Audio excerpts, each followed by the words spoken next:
All right, here we are. Now I'll just put it to public. Should I tag you on Facebook? Yeah, if you want. Steven doesn't Are have you Facebook. able to be tagged?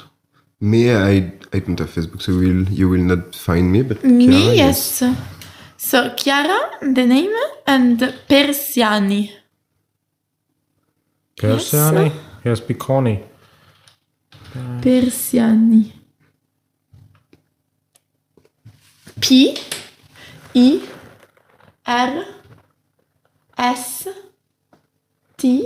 Let's just do it like this. So I've written Chiara. I put my resume. Voila. Persiani. And Steven, you are I on tag. don't know. Okay.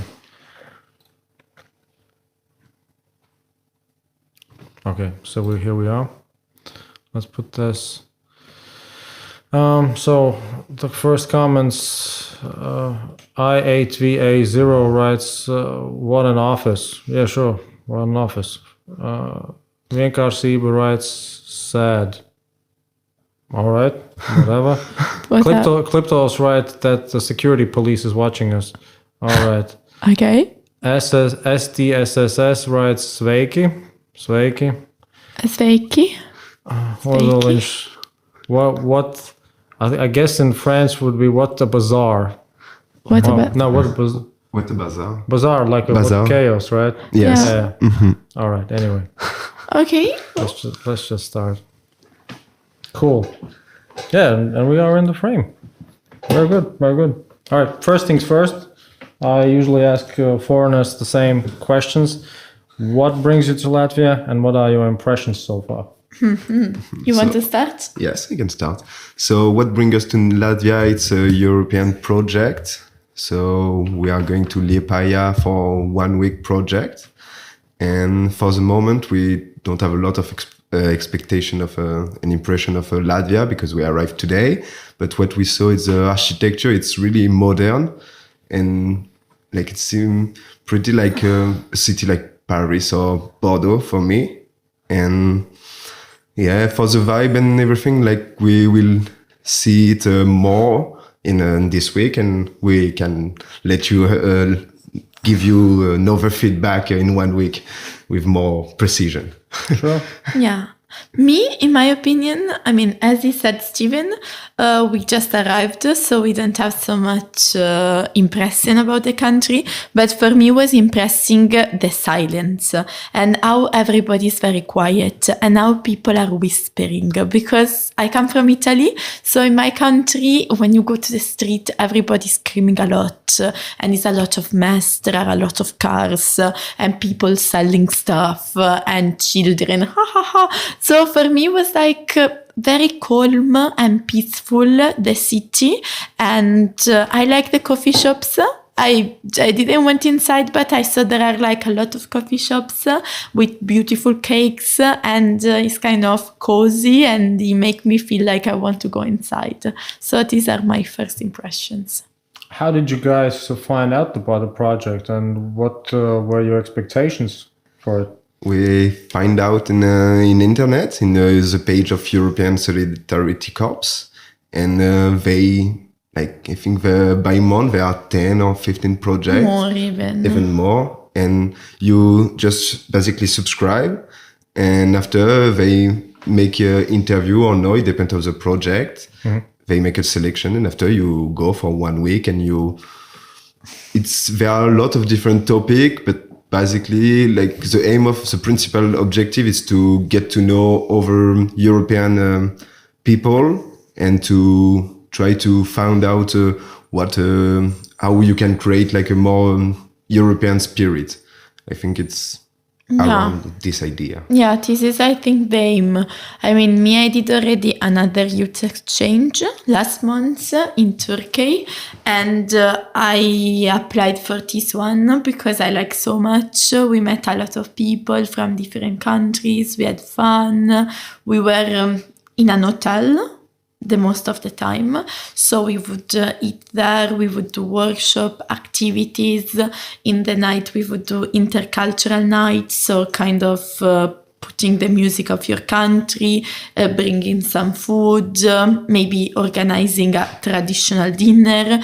So I think it's a good way to travel, to meet people, to get to know more about a topic you are interested in, our case, the environment, without spending money because it's all reimbursed. Oh, so it's pretty convenient then, yeah. Yeah. Yes, it's all convenient because you have the flight to go and to come back. You have the hotel, the food, like everything. It's part of the project. So no, it's Yes. really welcome to go and really easy. Sounds decent. Sounds Yeah. decent. Yeah, the accommodation, 3 meals per day, the flights, even the bus to go, I don't know, from the airport to the bus station, and from the bus station to the city, everything is covered.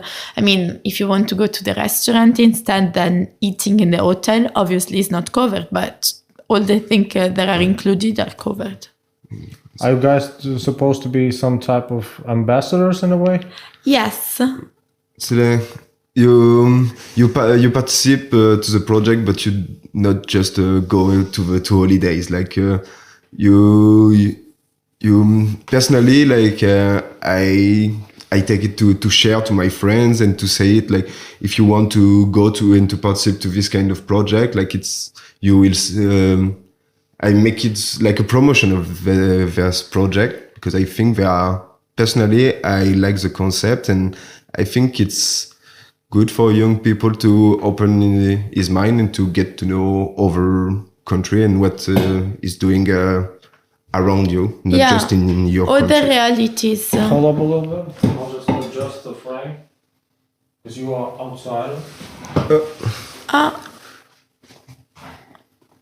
That should be fine. Yes. Yes, perfect. Yeah, it allows you to get to know other realities, and I mean, for us was good because actually we met in a project. So So Maybe that's also an aim of the. yes, right? because like I live in the countryside in France, she live in countryside in Italy, and without this project, like it will be like impossible to meet each other. And yes, it's bring it like this beauty of the project as well. Maybe the project is sponsored by Tinder. yeah, I mean, we have a joke with my friends, and we say that this kind of project are big Tinder. Is Tinder in presence, you know? EU Tinder. EU Tinder, and the aim is to create international couples. I think historically the French and Italians were pretty cozy with each other, right?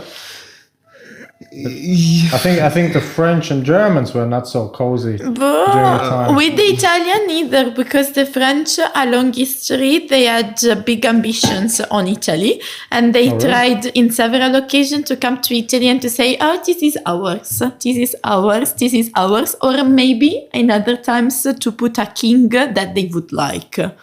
So the relation is okay now, and the football now is the big deal, the big problem of our relation, because there is a lot of rivalry between Italian football team and the French football team. So maybe now it's more about football than about Napoleone.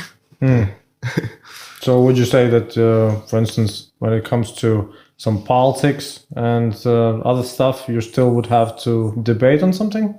Yes, we debate a lot and we have different opinion on a lot of things, and it's bring like a different opinion, and like that you open your idea and you get more creative in a way like of politics. Like I don't think like we will change something when we talk to each other, but it's kind of nice to have another impression of someone you trust. But if it will not be like in this way, you will not hear the opinion in the same way. Like I don't want to sound cliche, but I've met French people, I've met Italian people, right? If I would have to, let's say, make up a sort of a traditional way of conversation, I would say the French would like to talk about much about social issues, economic issues, and the Italians more about sort of family in a sense. It's well. Yeah, traditional values. Yeah, more, something like more. that. Yeah. you want to start? I mean, that's depend a lot because I think this is undoubtedly that for Italians, family is very important. So it's kind of a big value for us. But nowadays, Italy is changing a lot. So maybe when you think about Italy, you have like the traditional picture of the Italian family, big, everybody united. That's the south, right? Yes, it's the south and also the north because Really? my family, we meet normally every Sunday to have a meal together in my grandma's house. All right. I thought that some Italians told me that the north is a little bit different than the south in Italy. Yeah, that's true. I'm from the countryside in the middle of Italy, kind of north middle. So I think there is a big difference between north and south, but also between city and countryside, because the values of the countryside are more the traditional ones. So, for example, for my family, it's very important tradition, family, our culture, our food, religion, and if you go to Milan, it's completely different approach to life. Do you guys do this all the time? Often. Have you seen? Do you know the TV series Family Guy? Family Guy? Yes, it's on Netflix, but if you watch it. No. Because they I think in one episode they traveled to Italy and Peter the head of Yes, I know. He wanted to seem Italian, so he went into the shop and "Bubba de Beppe, Bubba de Beppe." All the time, like that. Yeah. It's make it like the language more beautiful and easier to understand. Like if I'm French or for a Spanish speaker, you can understand an Italian speaking because it's explaining everything with the jest and everything. And yeah, it's more expressive.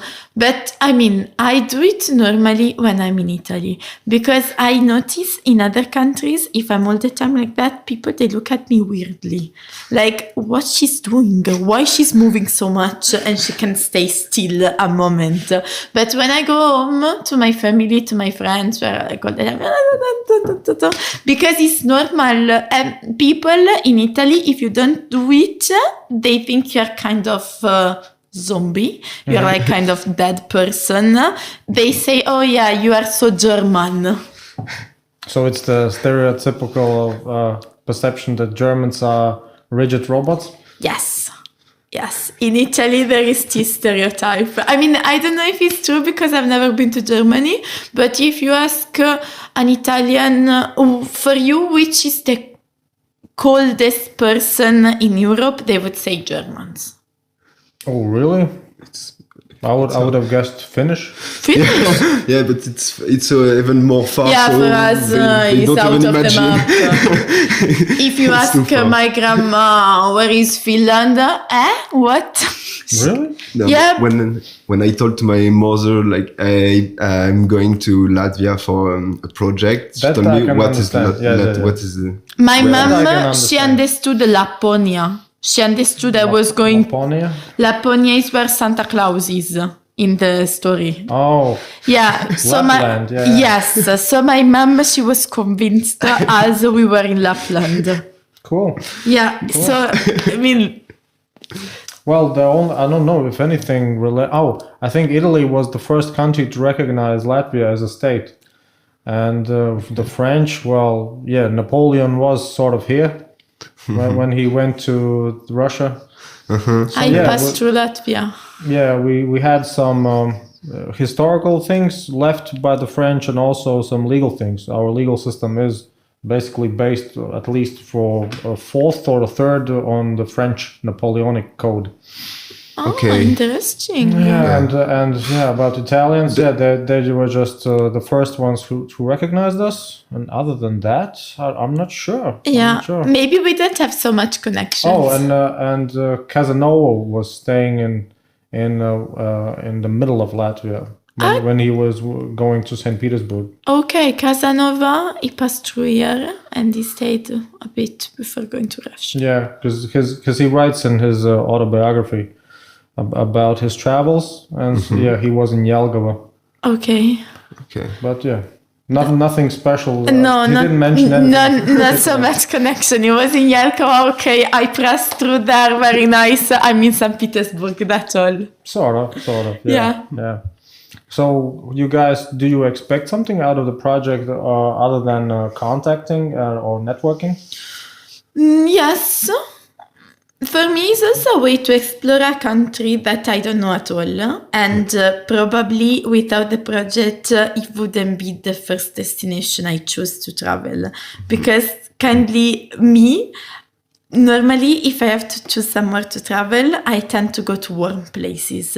So maybe I would choose, I don't know, Tunisia, Morocco, these kind of places. But Latvia... Just for the weed? No, I don't smoke weed, but for the, for the food, for the weather, because they kind of intrigue me. But I wouldn't choose Latvia as the first destination. But for this project, it is an occasion for me to go to another place and to see a country that I would probably don't see without it. Yeah. I think it's pretty simple motivation to participate to a project. At least for me, it's to see people from other country and to see country that I never see, and I don't have it's not easy to go. It's not your principal idea to go, and you find big surprise, because like when we've been to Romania, I was no expectation. I didn't know nothing about Romania, and after 6 months, like I like it. I will go back with my friends to do ski, because I discovered that it's really good there to ski, and really like you discover things you don't expect, and it surprises you. I think. Well, you guys are the traditional European countries, right? France, Italy, Germany, Spain, those are several others, those are the traditional European countries. Eastern Europe is, we are the former Russians for the Western world. But I don't know. Me, I like very much the Balkans. I travel to Croatia, to Slovenia, to Serbia, to Romania, and sounds like you have some mafia ties over there. No, not at all. Just for holidays, because I like to go to countries where people they don't usually go. And actually, I like so much Serbia, Croatia. And I don't think, for me, they're not forgotten. For me, it's like cool to go to these places, to explore, to see. And let's see about Latvia. It's a pity we can't go to Estonia and to Lithuania, because we don't have time. No. But maybe next time, so we can see all the 3 Baltic states. Do they offer you some type of projects wherever you choose, or they just make one and then you either accept or not? Yes, second option. Oh. They just, for example, propose, they put on Facebook, they propose different projects. Depending on your availability, you can say yes or no, but the destination is already fixed. Can you say the Facebook page? Yeah, you can find a lot on European youth exchanges on Facebook. On the website, it's Salto Youth. And Salto Youth? Salto Youth, yes. And you can find like all the project, the long term, that it's 2 months until 1 year and a half, and the short term that it's less than 2 months. And The long one, you can participate only one time, but after the short, you can do as much as you want. Yeah. Okay. You can do. Me, I have a friend that she was with us in Romania, and after she was there for 1 year, and after she did another one in Croatia for 2 months, and now she wants to do more. So it's kind of flexible. You can decide to go to many places, and it's easy. And after there are some, like, they pass to volunteer to a mentor, and they kind of manage the project. Like, I don't know, if you have an experience and you have did a 10 project in volunteers, after you can stay in a country you like and in an association to help to organize other project and to maintain do it again. Mm-hmm. And you said already, but I'm asking you on air, what are you guys studying? Me, I'm studying pedagogy, but I'm in kind of a gap here. Mm-hmm. And so I will start again in September. And now I'm kind of happy because they develop studying online and a online university. Mm-hmm. And so I can I can start again my university, but online, still doing things I like. And since I'm young, not being in France and staying in France to study all the time. Yeah, it gives you more flexibility. Me, I'm studying, I'm in my last semester of my master in anthropology. And for COVID, I could do everything online. So it's good because it allows you to travel, to go to other places, not to have to go every day to university. Even if I feel you miss a lot because you miss the connection, you miss being in presence, meet other people in university, meet the teacher, having more a real experience of university. But on the other hand, it gives you the possibility to be somewhere else. Like, for example, as in Spain, we moved to Spain. So I'm doing the research of my thesis in Spain. And if I had to go every day to university, it would be completely impossible to me to go there. Does it mean that you also talk Spanish? Yes. You too? Yes. Damn. Yes. It's probably very common, right? Yes. For Italians, French people. If you speak French and Italian, right? Spanish, you almost speak it. And it's, if you know at least 2 of the 3 Latin language, you will know the third one. Like, they are really similar. There are some differences, obviously, because they're different languages, but the base is the common one. Yeah. Is common. So me, for example, I'm Italian. I lived in Spain 2 years, so I knew Spanish, and now I'm learning French, but it's kind of easy because it's another Latin language. So if a word is not similar to Italian, it's probably that is similar to Spanish. So you kind of understand. Yeah. So France is in between in a way. I don't know if it's in between. I think Italian and Spanish is more similar. It's more similar. Yes. But like when I speak in French, the Spanish people understand me if I speak slowly and clearly. Like, they understand me. I think French is much more difficult.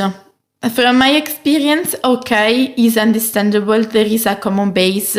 It's not like studying, I don't know, Japanese, obviously, or even Russian. I think for us it's very difficult. But it's more difficult for me to learn French than to learn Spanish, because French is more on his side, no? Yeah, yes. I don't know, but because I speak French usually, and I learn Spanish and Italian that are quite similar. So I think I learned the 2 in the same time, and I kind of mix beats. No, he does. He does. When he speaks Italian, he puts Spanish words, and when he speaks Spanish, he puts Italian. All understand me. Yeah, it's because it's quite similar, and sometimes I had some misunderstanding, and it creates some quiproquo. But it's quite similar. Now we are really close country, and even in cultural, like in Mediterranean, we have 3 of us Mediterranean, and at Finn, the cooking, the recipes are kind of almost just similar. No, they are the same vegetables. And The after same they vegetables, do, but very different preparation. they do different preparation, but it's the same ingredients. Yeah, same ingredients, but very different result. I don't agree on the cuisine. I don't agree. I think it's different. Well, when it comes to the cuisine, I think, well, maybe it's just my amateurish viewpoint. I think you have more main dishes worldwide, but you have more confectionery. Yeah, it's more bakery traditional. In Italian, it's very traditional. It's a daily food. Yeah. Like it's amazing. And I think in France, we don't have so much traditional food, but there are a lot of good cookers that they used to travel and create a recipe, and it's more for the cooking like an art and not like to eat every day. Yeah, it's more like gourmet, I would say. It's more like classy, posh cuisine. You go to a nice restaurant where there is a chef that has 2 stars Michelin and he makes, I don't know, a cake with... Comment ça s'appelle? Aubergine and oui. Chocolate. Yes, with aubergine and chocolate. It's not something you eat at home. While in Italy, even if you go to a restaurant where there is a chef that has 2 Michelin stars, the dishes he proposed or she proposed, they are much more similar to the tradition. So we don't leave so much the tradition. Maybe the chef, he can just a bit... reinterpret what the tradition does, but it's kind of similar to my grandma dish. Anyways. And you cannot change a recipe in Italia. If you want to do a lasagna, you do a lasagna like the classic one. If you do a lasagna with spinach to her grandmother, like she's offense. She feel offense on her tradition and on her value. Like for them, it's very important, the tradition and to keep it like it is. Yeah. So, while in France, I could say they're more open to new recipes. They're more willing to explore, to eat, I don't know, Thai cuisine, Italian cuisine, Spanish tapas. In Italy, yes, there are other countries' restaurants, but it's mainly Chinese and Japanese. That's all. Sushi. Yeah, it's very... cool in Italy. It's very like everybody wants to eat sushi. Yeah, it's a pretty decent food for everybody. I don't know anybody who's allergic to sushi. Yeah, it's kind of impossible to be allergic to sushi. It's rice and fish. That's all. So nice. Yeah, and it's prepared in a way that it seems really classy, I guess. Yes, the little small bites with the colors and the sticks, kind of elegant. So I think why people, they say, sushi bar, wow. Yeah. Actually, did you know we have, what's it called? An Institute of France? I don't know what to call it in English. Lycée français? I don't know if it high would school? be French high school? A French high school? Institut Français. Yeah, Institut Français. Yes. And Here? It's basically when you go out to the street, you go to the left corner, turn left, and then right, and just go straight ahead, and you'll see it. Okay. Yeah. There are everywhere. Yeah. I saw them everywhere. By the way, I think we are somehow related nowadays to France because I think 2 times Macron was here. And then a few days later, there were some major policies regarding COVID and foreign policy. So I think France in some way or another rules us. It's possible. Macron loves extending its power. Yeah. I think like you spoke before about French is a social country. It was before Macron came, and it's like before we were like education was free. I've been to university. I never paid for nothing. Health it was free for everything, and now health is still free. But university it start to being increasing the price, and we have less and less social rights. Like, I think, I don't know if it's true or not, but we are a big country in historic of social. We have a social system quite well, it works well. But the new strategy of Macron, it's not in this way. We have the next election next month, and if it's still him, we are not going to be a social country anymore. I mean, in general, it's like that. I think in France, you see more the difference now, because before it wasn't like that. But it's kind of, I think that is going on for years. Because in Italy before, university wasn't so expensive. Now it's very expensive. And public health was covering much more things than now. And you had a lot of help from the state, while nowadays not so much anymore. So I think it's more kind of general. Yeah, I think I'm disappointed about this, and I think it was a luck we have, and we're wasting it it's changing, and in my opinion, it's not changing in a good way. What do you guys think? Didn't the last 2 years show us that actually there are no real boundaries or separate politics? Because COVID was almost universally everywhere dealt with the same. And yeah, I think France even wanted to introduce a mandate for the vaccines, a general mandate. Yeah. And they wanted the same here. And I think the only country that did it was Austria. Yeah. See, yes. In Italy, they did to work. If you were over 50 years old, it was mandatory to get vaccinated to go to work. If not, they would suspend you from work. You would have to pay a fine, expensive one, I think around 1,000 euros. And you would stay at home without salary.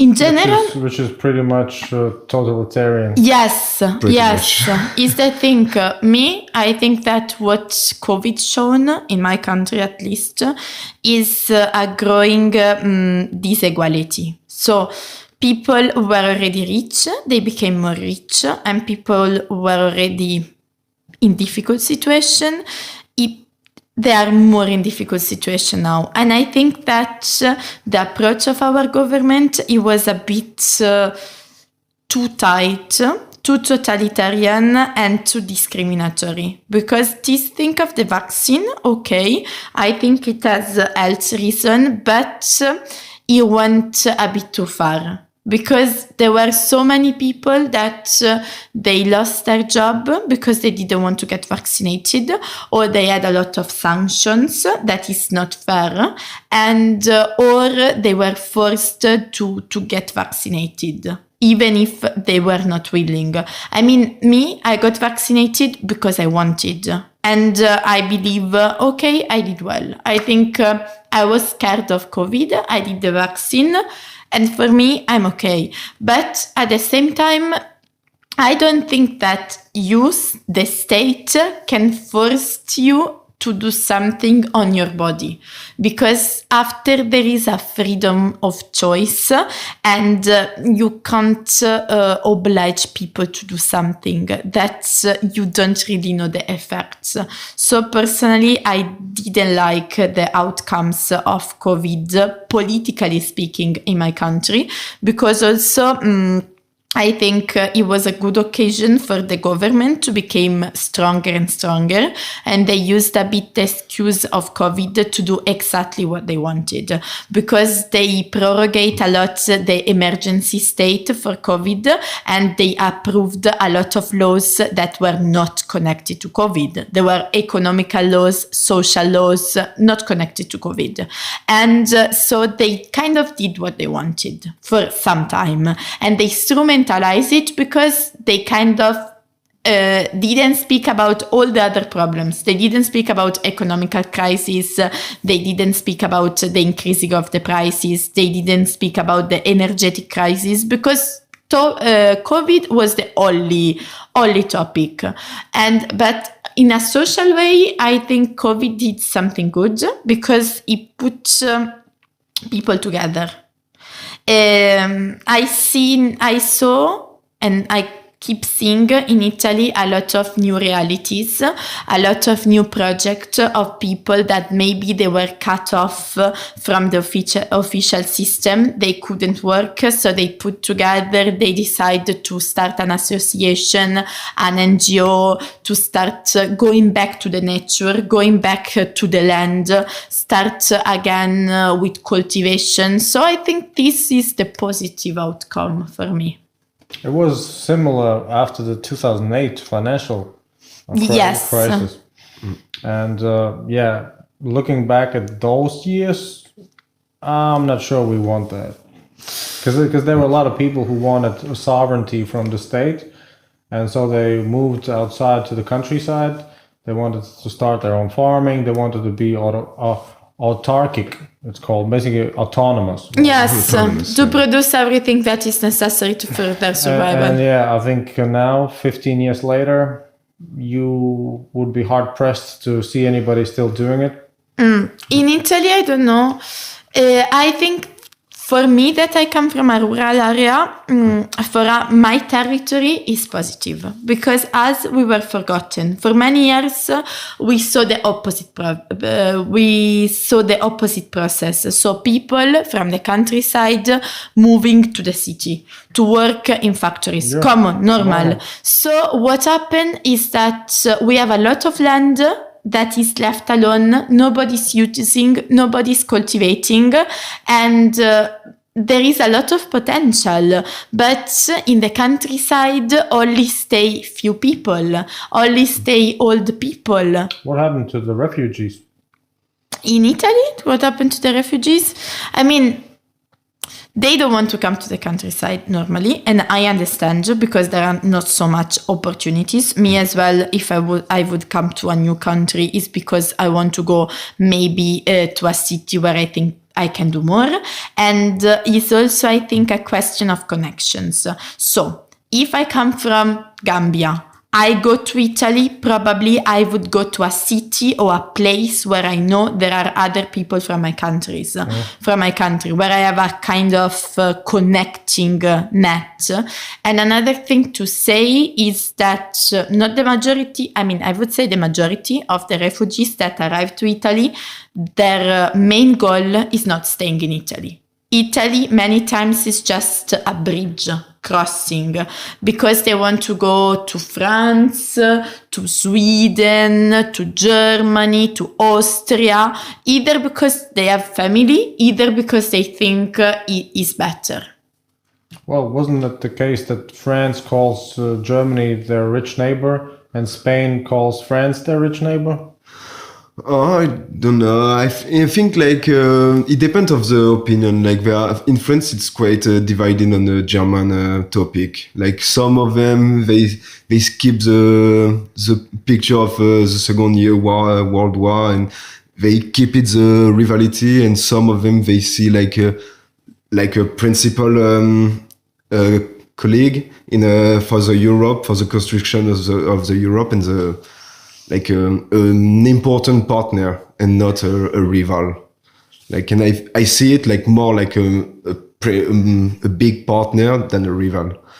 And it's the same for Spain. I think we have still like some little rivalry, but it's about shit thing like football or like cooking, or like we keep this rivalry to say, but it's to laugh. But after in my opinion, I think we are all partners now, and this rivalry is not. It's not crucial. It's not crucial. I think in Latvia, you could still find the stereotype that France would like to be a global superpower. It's not a stereotype. No, because it's like if you look our constitution made by Charles de Gaulle after the revolution in '68, like. This constitution, you elect a president. The people elect a president for 5 years, but like everyone is electing one person, And this is not an election, and this is not democracy. Like in France, they say we are democracy because the people vote for the president, but finally it's kind of a promotion. Like you vote for the one with the most beautiful, with the most nice. We look the most and speak fluently, and with who you trust the most. But finally, you don't have any idea. Like you don't vote for idea. You just vote for a picture. Mm.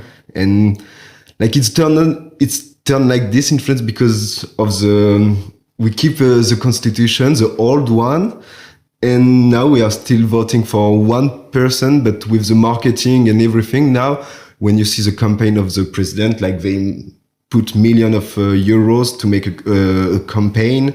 They are like a reality show. The president now is not the president. It's kind of a reality show. Yes, like they put him on all the mainstream media, and there are no democracy in that, in my opinion. Well, but I think France has never been a democracy, right? You have been a republic 5 times, right?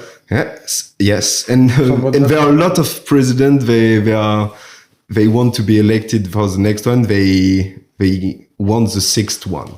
Mm-hmm. The 6th one, because there are still things to change, and the constitution is not perfect. And I think like this, like if it's not good and is not still adapted to the situation, we should change it and make it more adaptable to the new context of Europe. And because in '68 it was for the revolution, like it was a big mess in France. So Charles de Gaulle's foot, he was needed like a big man to structure the country and to do everything. But now in France, in my opinion, I don't want that in France anymore. Like we don't need a big picture to save the country. Like I think this period is finished. So do you think that Macron was wanting to be a strongman?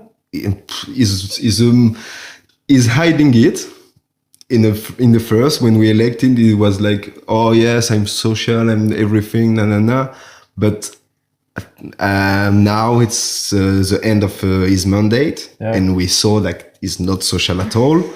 But here's the thing: do you think it's really dependent on the specific person? Because it was pretty similar everywhere in Europe, right? So it could be actually that there's someone behind Macron to actually turn. Yes, I think he has a lot of friends. Like in France now, there are a lot of enquêtes on him, and he paid his campaign, his last campaign with the oligarch of Algeria, with the oligarch of Algeria, sure. Mm-hmm. And of course he's not alone, but it's like he has a profile. Like he worked in a bank for 3 years in Rothschild, so he know a lot of people. He's always working on the financial idea. Mm-hmm. He's not a president. He's a good finance man. He's good at finance, at everything, but not to president, because president is not only about economic. It's also about social things, education, health, and if this is social. Do you really think that elected officials have the option to be social? Because I think there are always some special interest groups who, if you don't do what they say, they'll just turn you off. I don't believe to that. I don't believe that if you increase the tax and you make pay the people create the thing in your country, they leave. I don't think if we increase the tax in France, all the companies in France will go out. I think they would. A lot of them would go to Romania, for instance. They already did. They already did, and after you change you change the type of job, and I don't think it's good, because if the companies go to Romania, after it's kind of all the job of not bad job. Actually, Romanians also speak Italian a lot of the times, right? Yeah, for immigration, because many Romanians, they came to Italy to work in the past years. I mean, when Italy was a bit more appealing, and many now, they just came back to Romania, because as we said, now many factories, they are delocalized. I think they say like that. Yeah, to hide a bit the concept. It's like when you do that, when you delocalize, it's the country where it's delocalized, they catch only job they are bad and no one want to do that. And after in the graduate person to Romanian graduate person go to France to work to a more highest salary. And for me that is shit. I think like we should, like a friend should keep his factory and do a bad medium job and good salary job, and the same in Romania. We don't have to delocalize to push Romanian to have only bad salaries and to attract the good Romanian profile to come in France to work for higher salary. I think this is not gonna work. France is a former empire. I mean, that's the way it has been for a long time. For a long time, yes, but it doesn't mean like we all have the desire to create a new empire and to govern the world. Like me, I don't know if every French thinks like me, but I think if we want to have power in this world, we should create a powerful Europe and not a powerful France, because powerful France is not gonna happen. It's not gonna. We don't have so much power in the international relation, and if we want to have it, we should create a Europe. French is still the second diplomatic language after English. Yeah. But diplomatic for historical languages. reason. Yeah. I think it's more for historical. It's historic. I mean, I don't think that this era where we are now is the era of nation state. I think it's all the opposite. And I think that also politically speaking, even a state that is important, he has a long history, he has prestige as France, even a president of a state like France is not always free and able to take the decision for his country. And I think for this reason, this is not an era of nation states. It's more an era of global politics. I think that, as Steven said, a big part of power now is in the end of finance. So, because... End of finance? In the end of the finance. What do you mean, end of the finance? Is in the end, so... Oh, on the hand. Yes, right. That I wanted to say. So, for this reason, because a lot of states, France, Italy included, they have a lot of debts. They're kind of more vulnerable to the politics of the banks and finance in general to dictate what they should do in their countries. But I think it's also a bit the fault of our politicians, because if I think in the case of Italy, the system, the constitution is very much working. Our is a representative republic, is a parliament, but we don't kind of have prepared politicians that are really on the topic, because neoliberalism is always trying to leave people without social rights, to privatize. But if politicians, they would be up to date, they would be prepared, and they would try to pass laws in favor of the people, this global tendency to go always through the economic interest would be still there, but we would have little impact, or more little impact than now, in my opinion.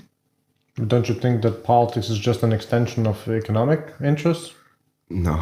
I think politics is bigger than economic. Economic is a part of politics, but politics is not a part of economy. No. Well, if you study pedagogy,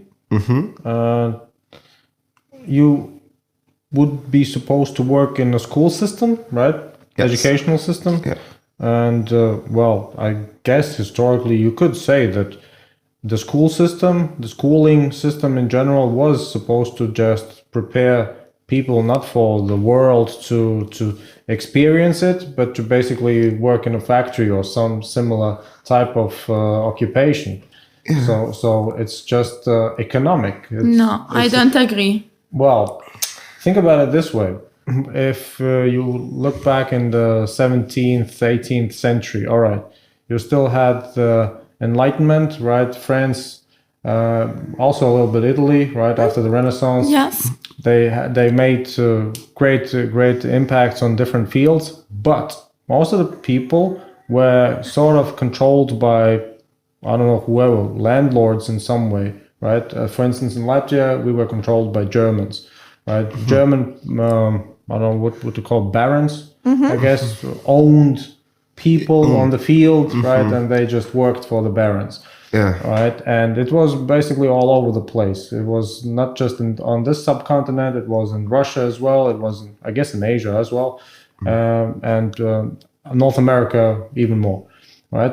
So the point when they actually gained their quote unquote independence was after the Industrial Revolution, basically, which was just another way of allowing you to manufacture more efficiently. Yeah. So you didn't need to own a person, right? You could just pay him a wage. Yeah. Yeah, but it's this kind of school, it's making the person stupid and just object to produce and not to think and to maybe later govern the country and like make it increasing everything and making like, yeah, see, well, that's the question I have, because who said officially that was supposed? I know a lot of people have those beliefs that a politician should be for the people, the education should be for the people to be able to live their lives better, right? Healthcare should be for people to be healthy. Yeah, but it's just a scam. Healthcare is supposed to finance big corporations. There's no money in having healthy people. Yeah, because you need some type of sickness that you do not cure it. You just maintain it, right? And it's at best if you have some patents on the pharmaceutical products, so you get paid a lot. Right, and it's in every field, and that's if you follow this logic, I agree with you. That's like this, like. If you cure a sickness, not to cure it, but just to maintain it, to earn money, all the life of the sick people. Profit and control are what's running the world. Yeah, but this is a bad evolution. Yeah. I mean, I think this is not the purpose. On an individual basis, it is definitely not. Good, right? It's because people are used to having equality in a way, right? In their interactions. But when it comes to think about the mindset you would need to have to actually decide upon people you have never met and will never meet in your life, right? That's a totally different. Yeah, but you look at people not as your common fellow man. Yeah, but as someone you never meet, you will never. I mean, if you apply... Look at the statistics. Yeah, but if you apply such a selfish point of view... It's not selfish. I think in reality, probably it's working like that. But in my opinion, it shouldn't work like that. And I think if we want this planet, this world, the people, the state, the community, the family, the individuals... to keep living, to have happy life, to have possibilities, to be happy to work, and because they work to produce more wealth, to help the economy of their country grow. We can't think like that because but that's the point. We are always, when it comes to that sort of I don't know how would you call it, I guess. New thinking, right, or reform thinking, when it says, "Oh, we have a lot of problems. Yeah, what should we do about them?" Well, we need to fundamentally change the way we think about them. We need to fundamentally change the way we work with them. It's all true, right? But if you have the option to actually gain some type of advantage economically, politically, well, maybe also socially, that advantage will not go unnoticed by somebody else. And those people are the ones, they won't show they won't show themselves to you. You won't know them. You wouldn't know who advises Macron when he decides to actually force people to do something that they don't want to do, right? And the people are angry at Macron, but Macron is at that point just a puppet. Yeah, sure, because Macron is not deciding all alone. This is clear. Macron is influenced by other people more powerful than him. But Macron, he could impact in this situation. He could say... It's really, really difficult to... Look, if you go to an election and you make promises, that's one thing. But if you get elected and you want to start making good on those promises, it's a totally different thing. Yes, because that's true. Those promises will get in the way of some other interest that's bigger. You mentioned Rothschilds, right? I think most conspiracy theories about economics is always going back to Rothschilds, right?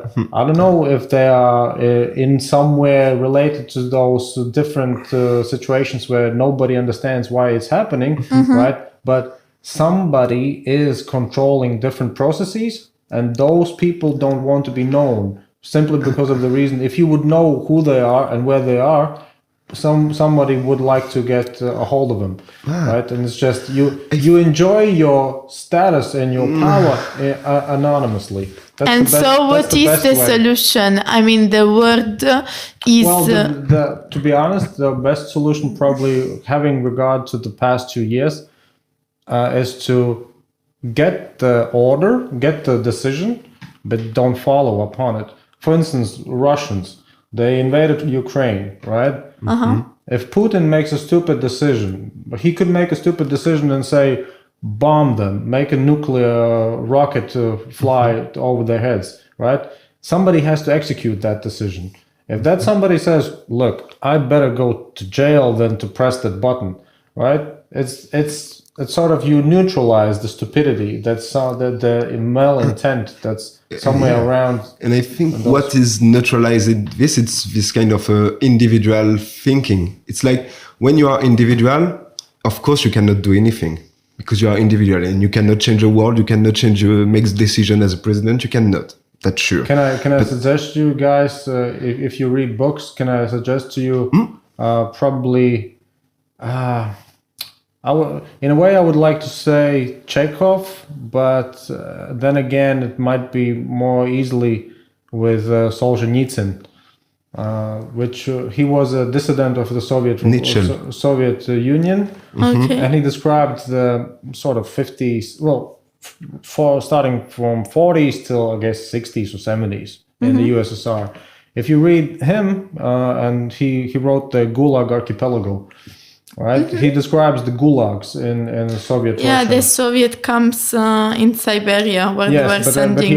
But he also describes the political system. Okay. Right, why the camps are there, why the terror, why all this happening, right? And he basically shows you in a raw form the psychology of individual people. And when you see him describing that, for instance, there's a full marketplace. Everybody recognizes the secret police that's coming in, right? And they just take you, for instance, right? And you are going screaming and shouting, right? But nobody does anything. Yes. Right? This is the problem. Because everybody thinks, well, if I keep quiet, maybe at least they'll leave me alone. Yeah, if I say something, I'm gonna end the same. That happens. Yes. Yeah, because that happens. But the problem for me is exactly that one.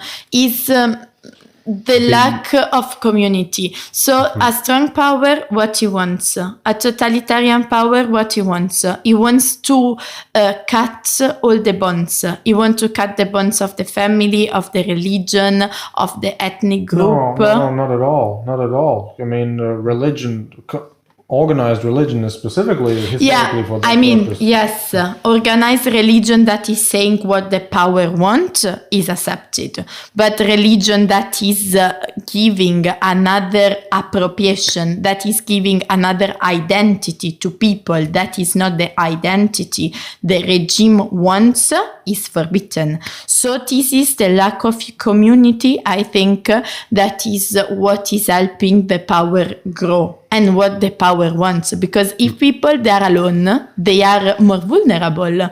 If me, I'm opposing to the regime as Chiara, as one person, you can put me to jail, you can kill me, and it's the end of the situation. But if behind me there is a movement, and we are many people, it's more difficult that you put 10,000 people in prison than putting only one. Yeah, see, that's the point. They believe So it works. in theory, that should work. In practice, it has never worked unless you count Mahatma Gandhi.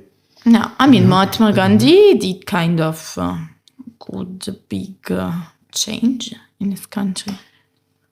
I mean, that's the closest you would get in such a scenario, but still, the colonial rule still dominates after all. It's just a see, when you have the 19th century monarchs, kingdoms falling apart, the empires falling apart, they didn't just abandon their territories. They just sort of reformed them. And I mean, I think Belgians still exploit the Congo. I think French still exploit a lot of African countries, right? It's so convenient, right? And it's human nature. And that's the problem of everybody is thinking if I would be in that place, I would do right?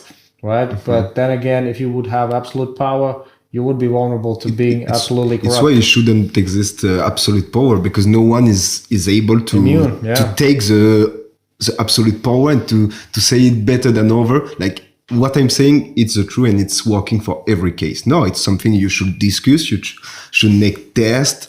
You test, it's working. Okay, we do that. It's not working, we don't. And you test with other people. You discuss. You debate. I guess France and Italy are too big of countries to be able to do that.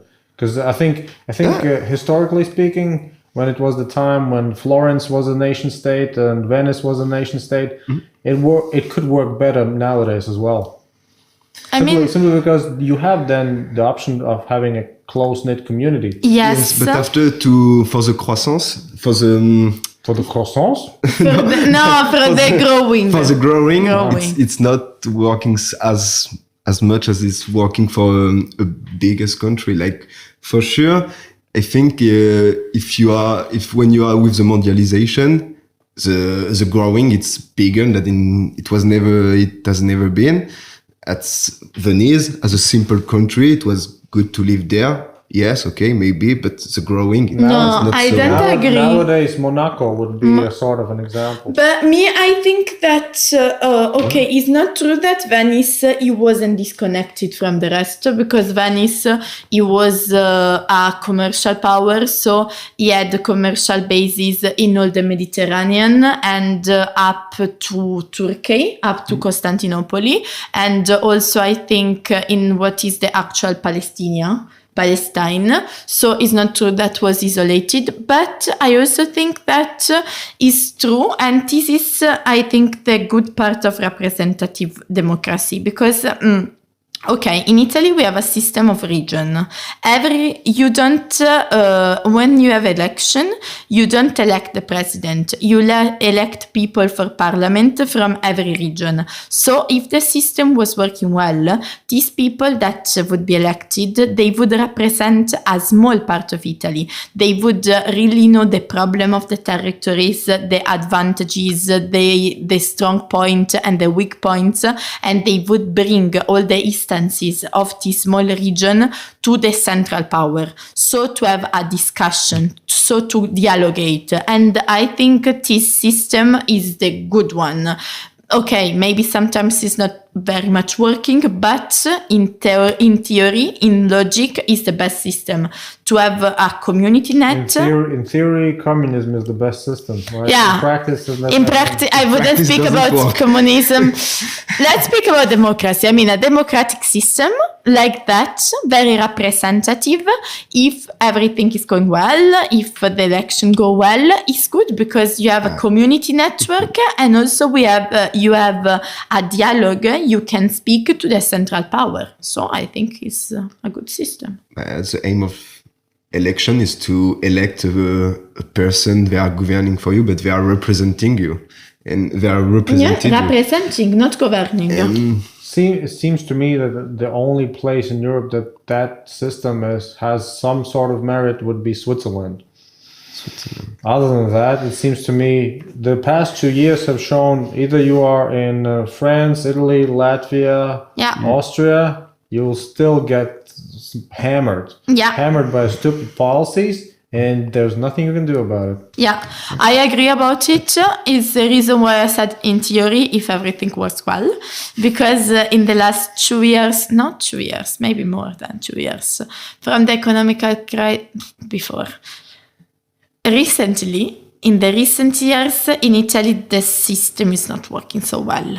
I have never met an Italian who says their government is working well. I mean, probably because it's true. I mean, if you met a French guy saying you is working well, is lying to you, or is not understanding what is going on in France, and how is really like unsafe to let a president with all this power and only one person he can decide for everything.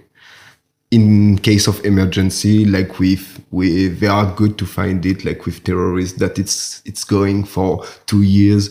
COVID, that they keep it for 2 years too, and they did as in Italy, they use the COVID context to pass social rules or work rules, economic laws, and that is no sense. It's just abuse of power. See, but that's the thing. It's again the expectation and the result is not harmonious. So people think somehow the politicians are stupid, but the system has never been.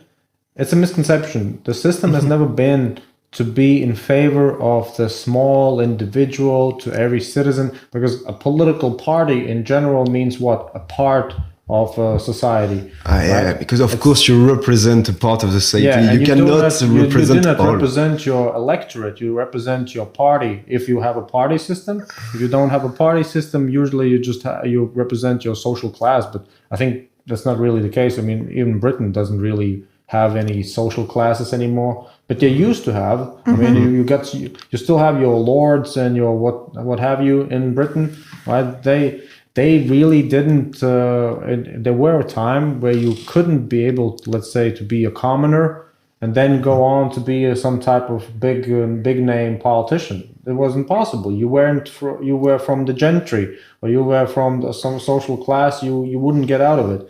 And I think I've met Indians who say that even though officially it's been abandoned, but India still has them caste systems. Yeah, I think it was abolished by Gandhi. He was the first one who wanted to abolish. But I think every system, after every country, every system, he has his class. Because actually in our system, it's more hidden, but we still have classes. We still have social classes. It's a lie to say that in our democracy, in European Union, we don't have social classes. Probably on the paper, they are not written, but if you go to every city, to every place, you can easily understand that they exist, these social classes. Yeah. And I can tell you from experience that uplifting, going from down to up, up in the social class system is not easy, because many times it's not only a question, an economical question, because economy goes together with education. So many times, even if you are brilliant, you can't go up because you're not educated, because you come from a poor class and you had to go to work at 15.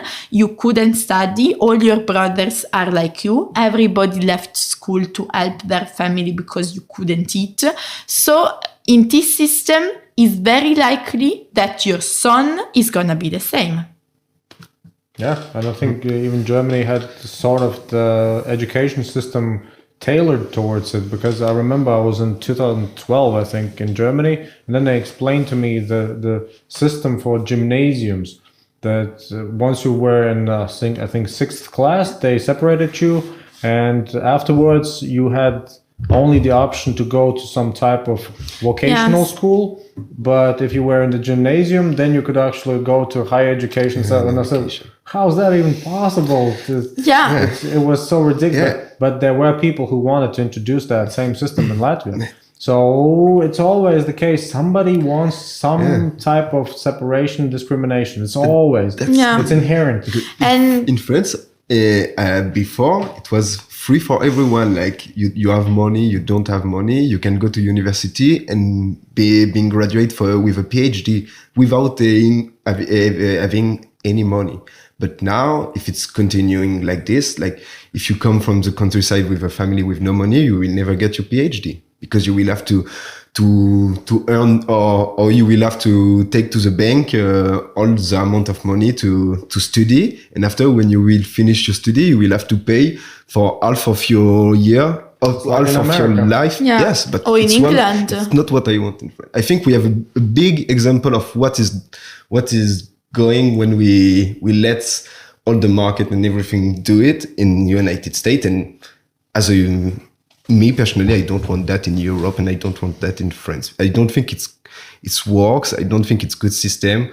We saw it like maybe economically it's working, yes, but when we see the social state of United States, like it's not working at all. I like Ray Dalio. He's an American billionaire, an investor, and he writes a lot of books. And he wrote the book Principles on Dealing with Crises for Nations, or something like that.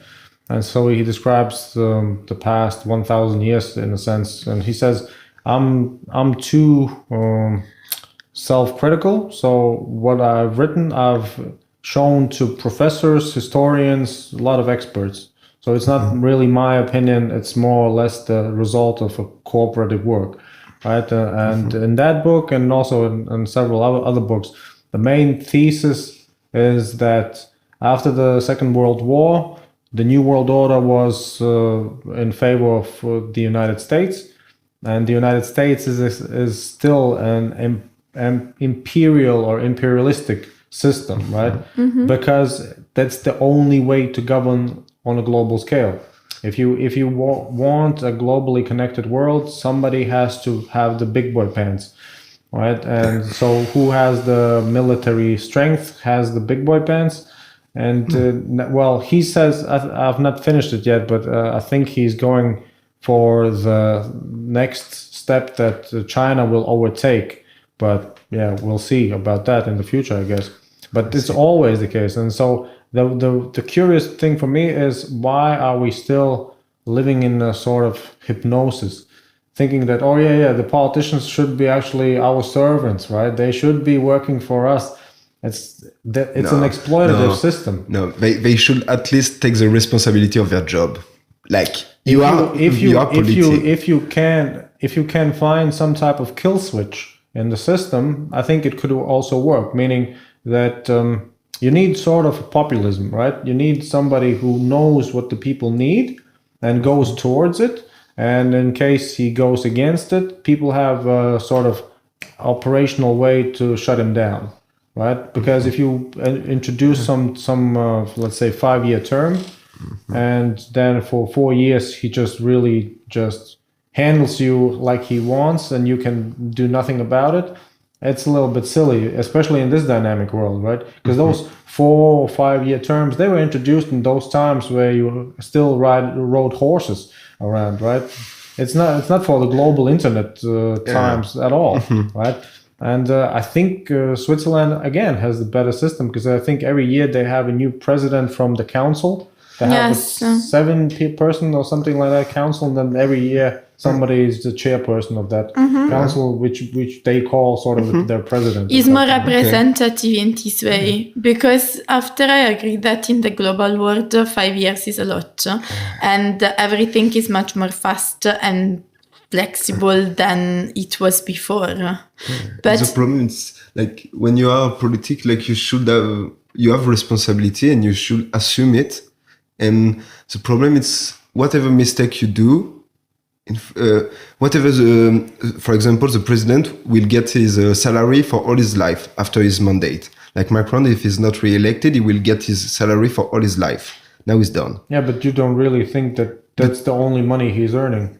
No, that's true. But I want to say, like, he's not taking his responsibility. Like, you cannot say, like, I'm not judging, like, he's doing a good job or bad job. No, it's not that. But it's like, at some point, they should have some institution to look at their job and to say what you are doing, like, this is not good. So you engage your responsibility. Good for whom?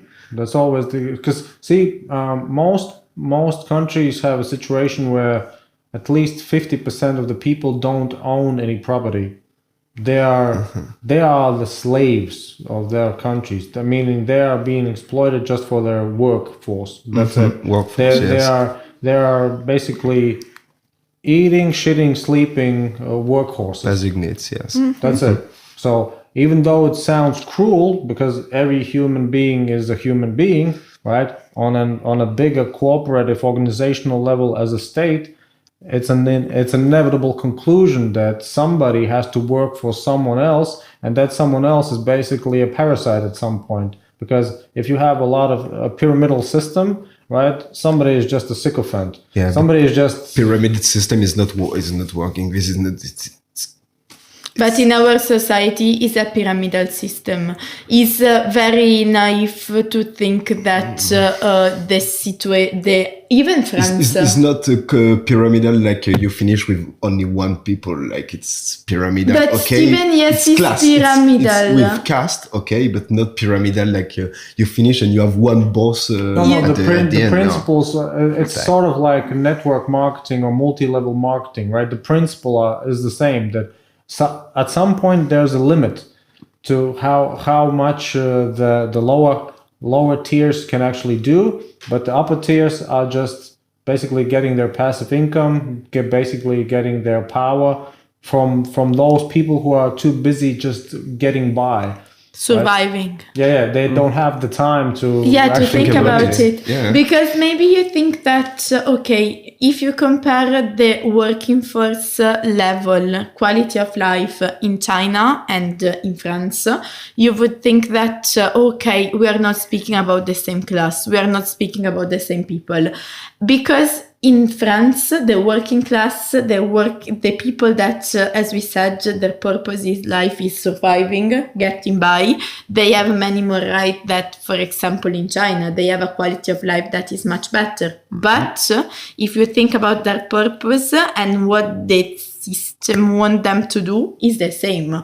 Work, being busy, surviving, and that's all. So I think also is the reason why it's kind of also very difficult to leave your class, because if you come from a low class, you are too busy surviving to think about anything else. You are too busy with concrete needs that you don't really have the time, the moment, the way to think about something else. Yeah, it's difficult, and the social psychology aspect of it as well, because even if you would want to actually change something and you would do the work to get it done, you would be outcast. Yeah, sort of outcast from your circle, right? Yes. Because you're different. Yeah, you're different. And so people from your circle, they would say, yes, but you see now we believing to be...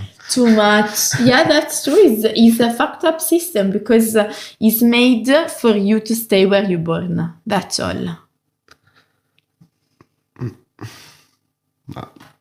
Well, there are examples, of course, and actually people can at least try, right? At least try. But yeah, it's After you sacrifice over aspect of your life.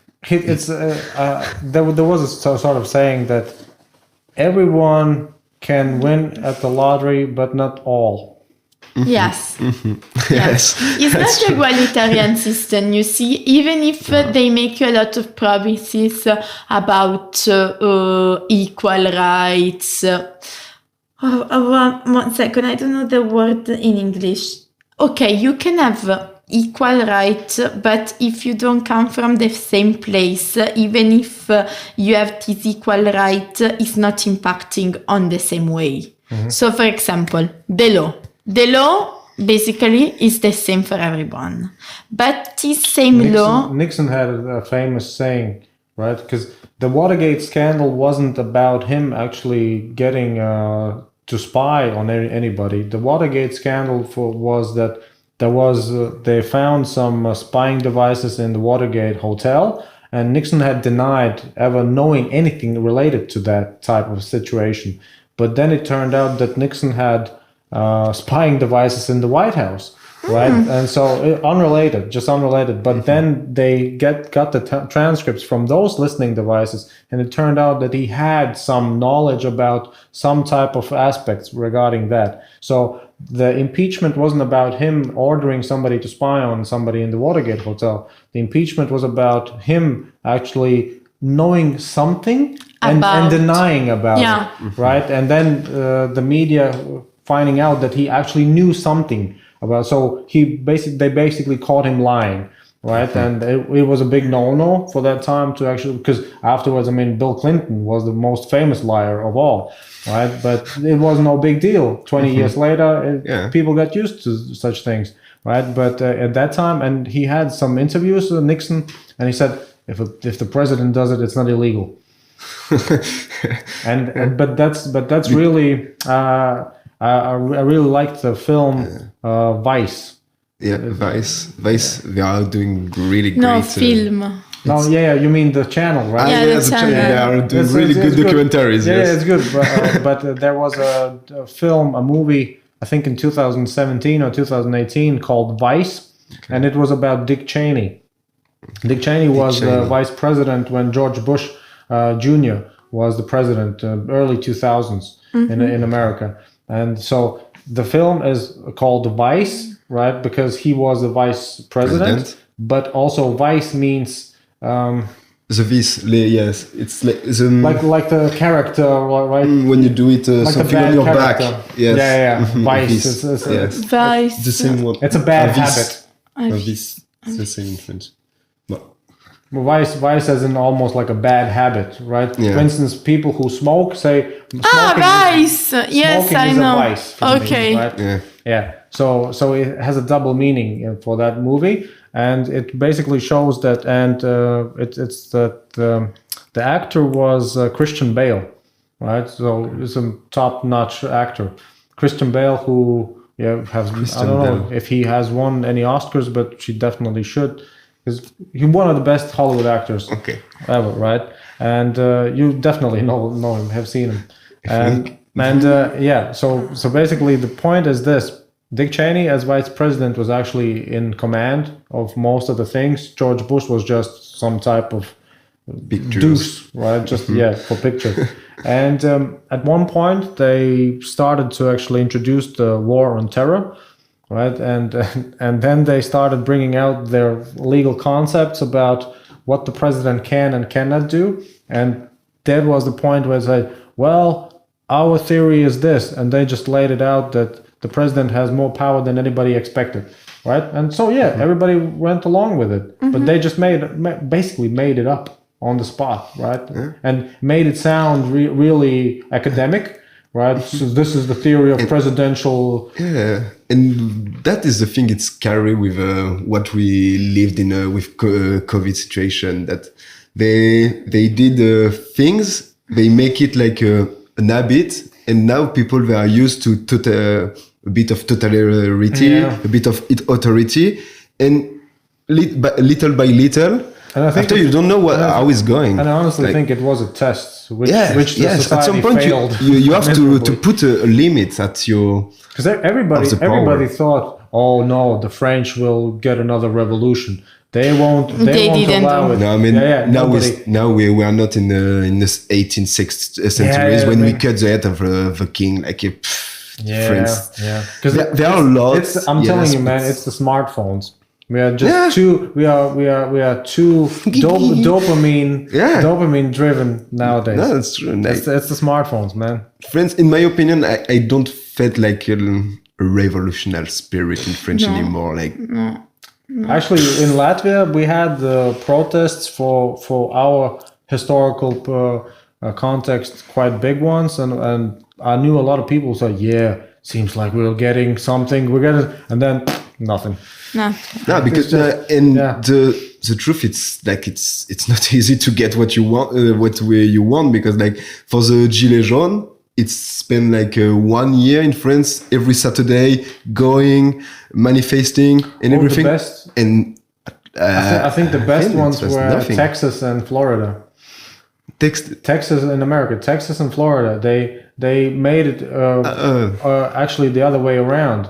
They made it, if Europe, for instance, and all the different states in America made it mandatory to have the vaccine certificate and all these things, right? Crazy situations. In Texas and Florida, they made it illegal to ask for them. So, and I think it was in Florida where they said, if any business or any employer asks their employees to be mandated for the COVID vaccine, he'll get fined $5,000. Right? Exactly. We are freedom-loving people. Yeah. And that's it. But people against each other. But there are also gun-loving people, right? I mean, and there's the saying, right? An armed society is a polite society. Yeah. I mean, freedom depends how you interpret it. It's very nobody's opinable. telling you what to do with your body. For one thing, right? Yeah. Because in Latvia, at least 100,000 people got laid off for not getting the COVID vaccine. I mean, in Latvia, where we have a shortage of I don't know how many people, right? It's just crazy to even think in theory, but it wasn't practice. And we thought, all right, there will be massive protests. No. But no. People just left the country left and right how they could, right? And it's just one of the saddest moments. But now in Latvia, to go to restaurant, you need to show the test, no? No, not after. I think not after. I think a month or so, they relaxed. Okay, because today we went to a restaurant and they asked us for the test.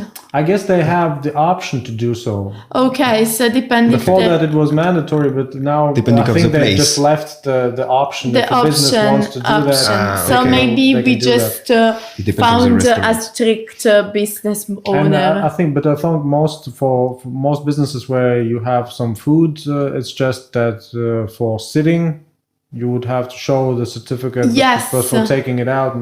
Yes, we wanted to sit. To sit inside. Yeah, we wanted to sit inside. And when we went for sitting, we showed our recovery pass because we had COVID. And they said, no, it should be the vaccine.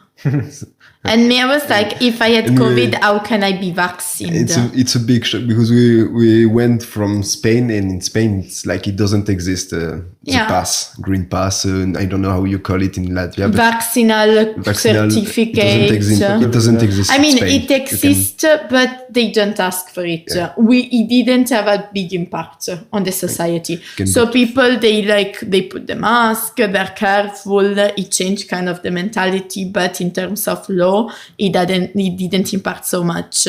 And after we came here, and they were like, yes, do you have the vaccine to sit in the restaurant? And we were like, and the passport to check that it's first time they asked me for passport in restaurants. And then I was like, okay, so what is a police state, this one?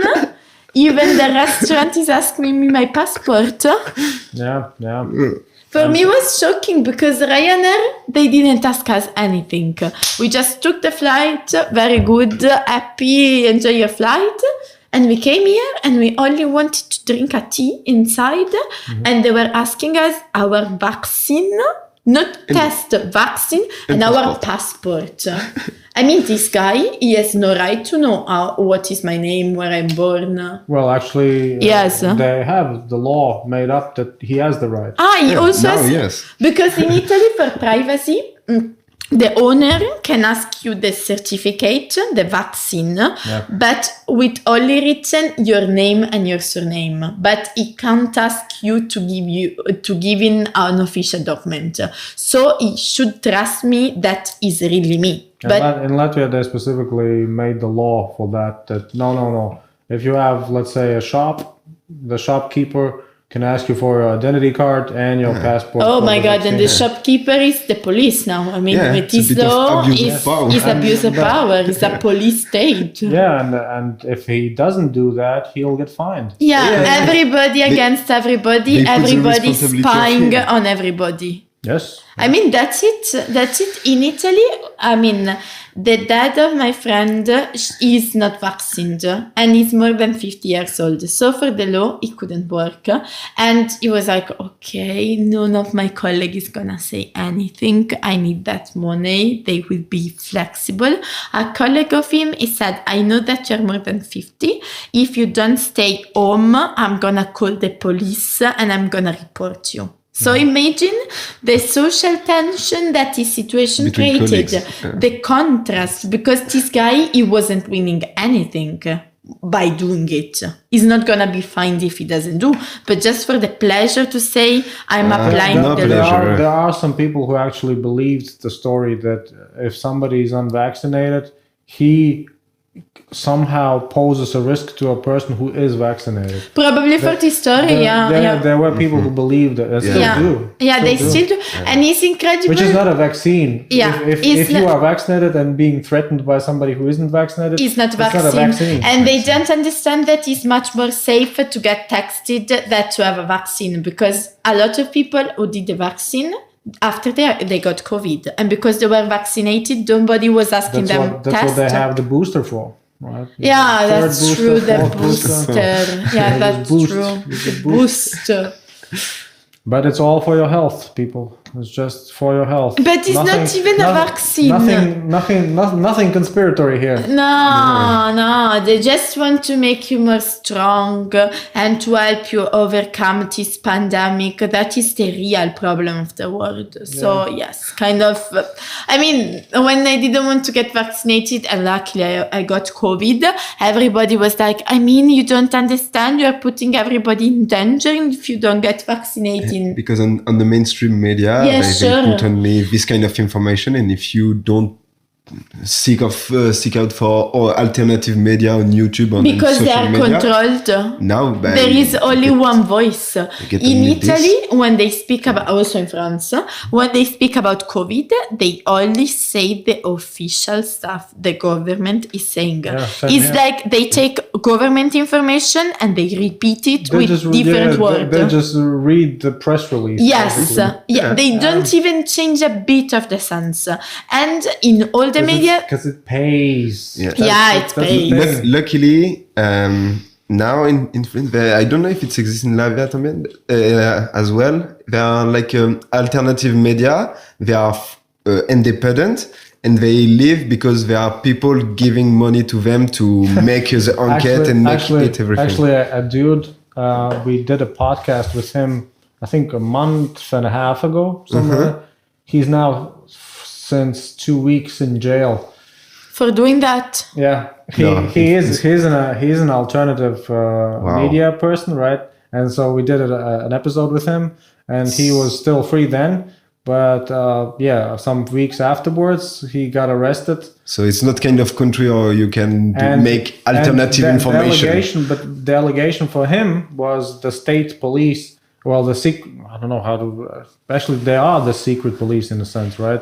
It's the state security. Yeah, police. security forces. They charged him with what would be the translation for that? Defamation? No, it was related to the Russian and Ukraine conflict, because he said some alternative stuff, what could be happening there and why it's happening, right? And he basically got the charge with denouncing some war crimes or something like that. Okay. Right, just we right find off a the bat. pretext. Because he wasn't saying, "Oh, Putin is great for doing it," right? He's basically saying there's something fishy there, right? In general, right? And he's never mind. It's kind of liberty of expression. He's arrested and he's waiting for his trial. And I think on the 25th they will decide whether or not to keep him in jail until the court. But he's not a dangerous person for the society. The dude is a skinny vegan, right? He started out making just Facebook videos, right? Facebook videos, and then afterwards he got with other people, and he just receives donations, and then he makes like a show, like a regular weekly show. Podcast. He's speaking about the news. He every week he gained more and more followers and bigger audience, right? And he's at least 2 weeks. I think in the start of March he got arrested, and he's still. So he shut him down, and he shut him down. Wow! And with him at least 3 shows, because he was helping also other people with their shows. Right? He was not only his show, but he's also actually cooperating with others. I mean, it's very scaring because, like, I imagine my situation, like, I inform myself only on alternative media and on media, like, I choose to watch and not on the mainstream media. And I imagine this situation, like, if I was living in Latvia, like, you want to have media, real information, like, it's really hard. I know a lot of people who just cannot believe that the state media could be lying or giving us false information.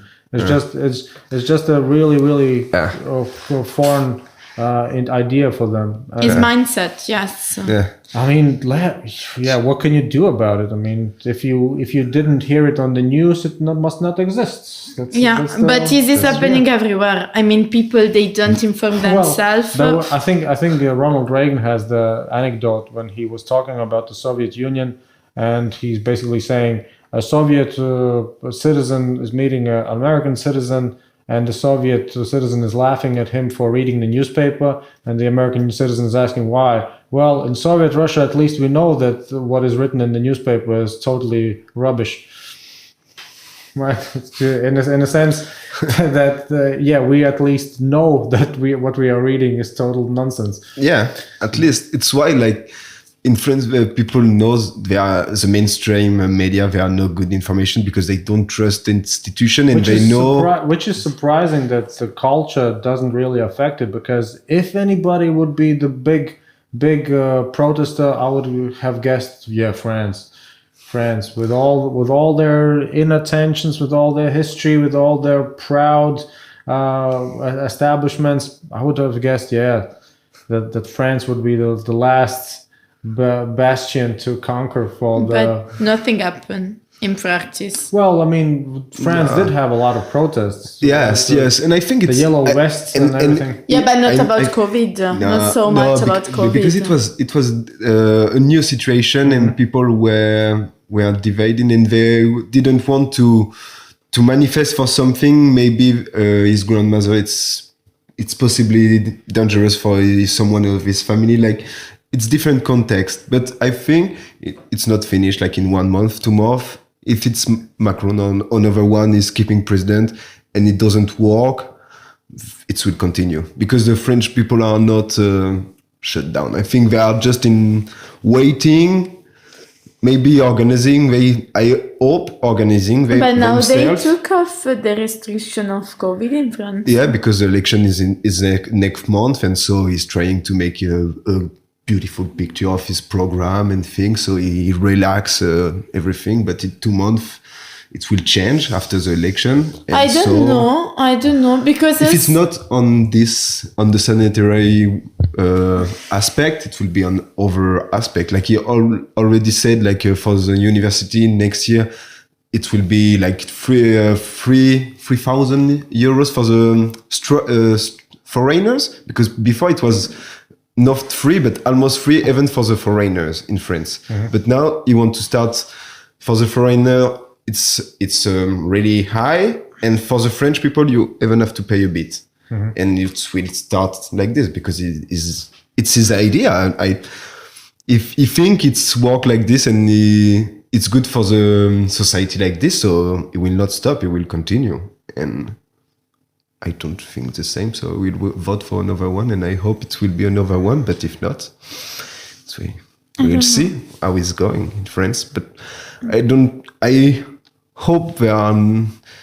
Like, I still want to, I don't live in my country, but I still like have the spirit of French, and I hope they don't let I see my country from outside is going, so in my opinion, is not going well, and I hope in France they are the same vision and they want to another thing now.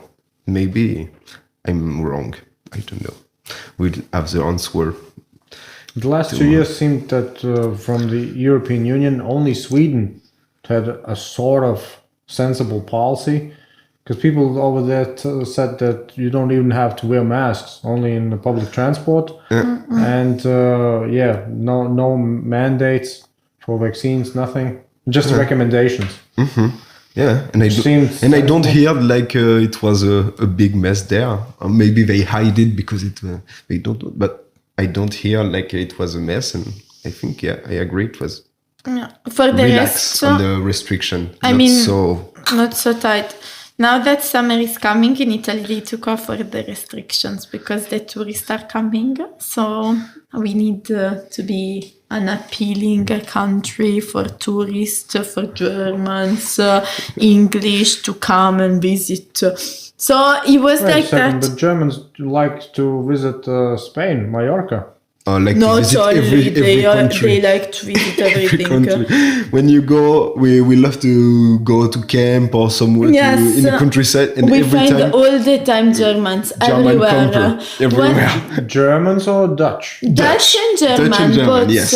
And even when we went to Sicily backpacking, there were like Germans in camping, and it's very far, Sicily, from Germany. I mean, geographically, it's very far, but still there are a lot.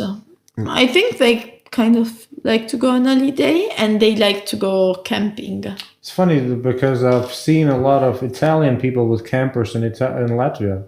With campers in Latvia, Italians. Campers and because I noticed that because in Bausko, the town where I'm from, I was used to playing a lot of.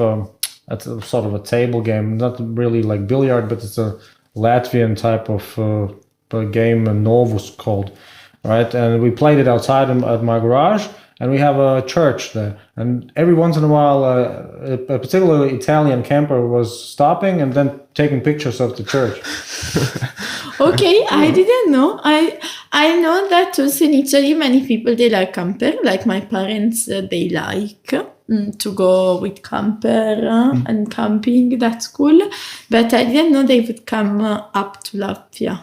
It was strange that people would like to just take pictures of churches, but no, in Italy it's common. People they like so much taking pictures of churches.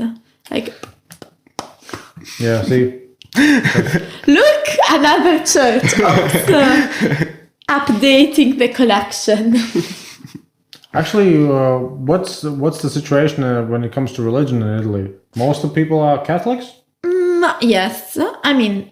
So, but do the people still like the Pope?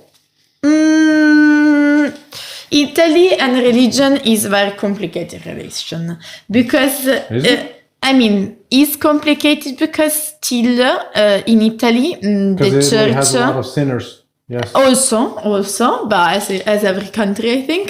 But because the Pope, the Church, it still has a lot of impact on the society. I wouldn't say that the majority of people are really believers, because in young generation, I think this attraction, this affection to the Church is getting lower and lower, and less people are interested. But apart from what people think and what people want, Church in Italy is still very powerful. So every time they want to approve a social reform of any kind, the Church is making its voice be heard. For example, we had a proposition for LGTB marriage and wasn't approved. And Not in Italy. no, it was. Now we have civil union.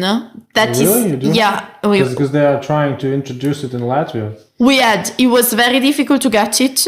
Kind of very difficult, but we had it. And after last year, they tried to approve a law against transophobia because there are a lot of aggression. Damn, really? In Italy? I would never guessed. I thought Italy is a really macho country. I mean, in Italy, there are two. Damn. I think it's Italy. the old. You let me down, In my Italy. opinion, not Italian, in the older generation, yes, it's like this. But in the young, no. In the young, no. No, it's not. You have the kind of macho country, that is true. I think Italians were always sexual freaks.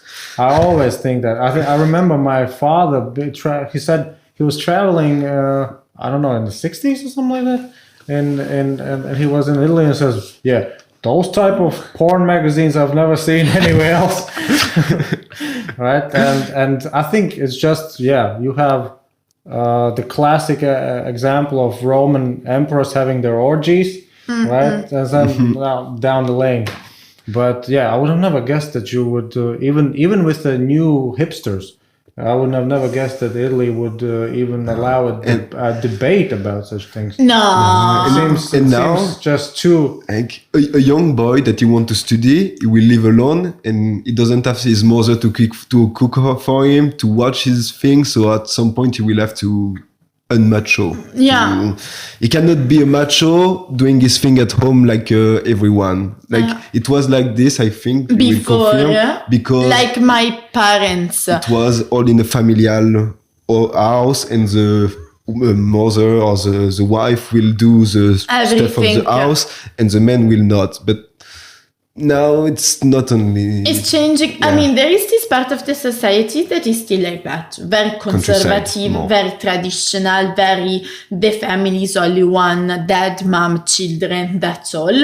But there are a lot of realities. There are, in particular, in the cities, the young people, the new generation, they are European, They listen to radio, they watch news on YouTube, they listen what is coming from outside, obviously. So also in Italy, there is a strong debate on the rights of women, on the rights of LGBT people, on the rights of minorities.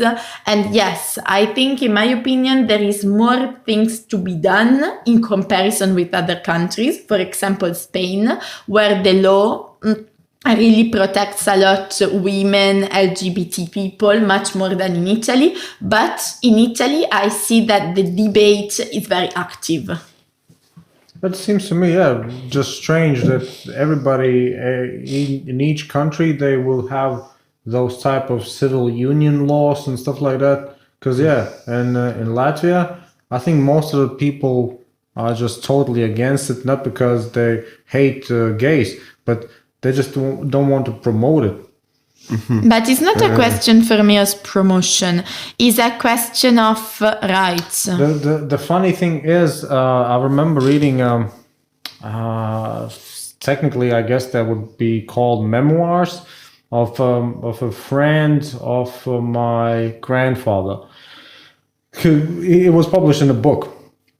And my grandfather was a communist, right? And that friend who wrote the memoirs, he was a fascist. He hated the Jews, right? And so it was quite a funny relationship that they became friends, but they were both imprisoned at the same time. So they just, became friends that way.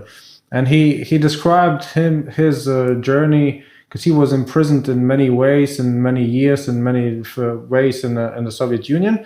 And he described his camp life. And he was a doctor by trade. He said, because of the fact that I was educated in France, I was considered a cultural person in the Soviet Union, right? And so when he was imprisoned, he still got some type of benefits because he was a doctor, right? So he still got to enjoy a little bit of freedom, but he worked as a doctor in the camp, right? And it says the curious thing about it is that many men, when they are imprisoned with other men, just like start butt fucking, right? And he mentioned that the more curious thing was, even after the men were sort of got out of the prison and started living together with their wives, then the wives started coming to me because their husbands wanted to take them up the butt, right? Because they got used to it. Right? And because he was a doctor, so he always treated patients with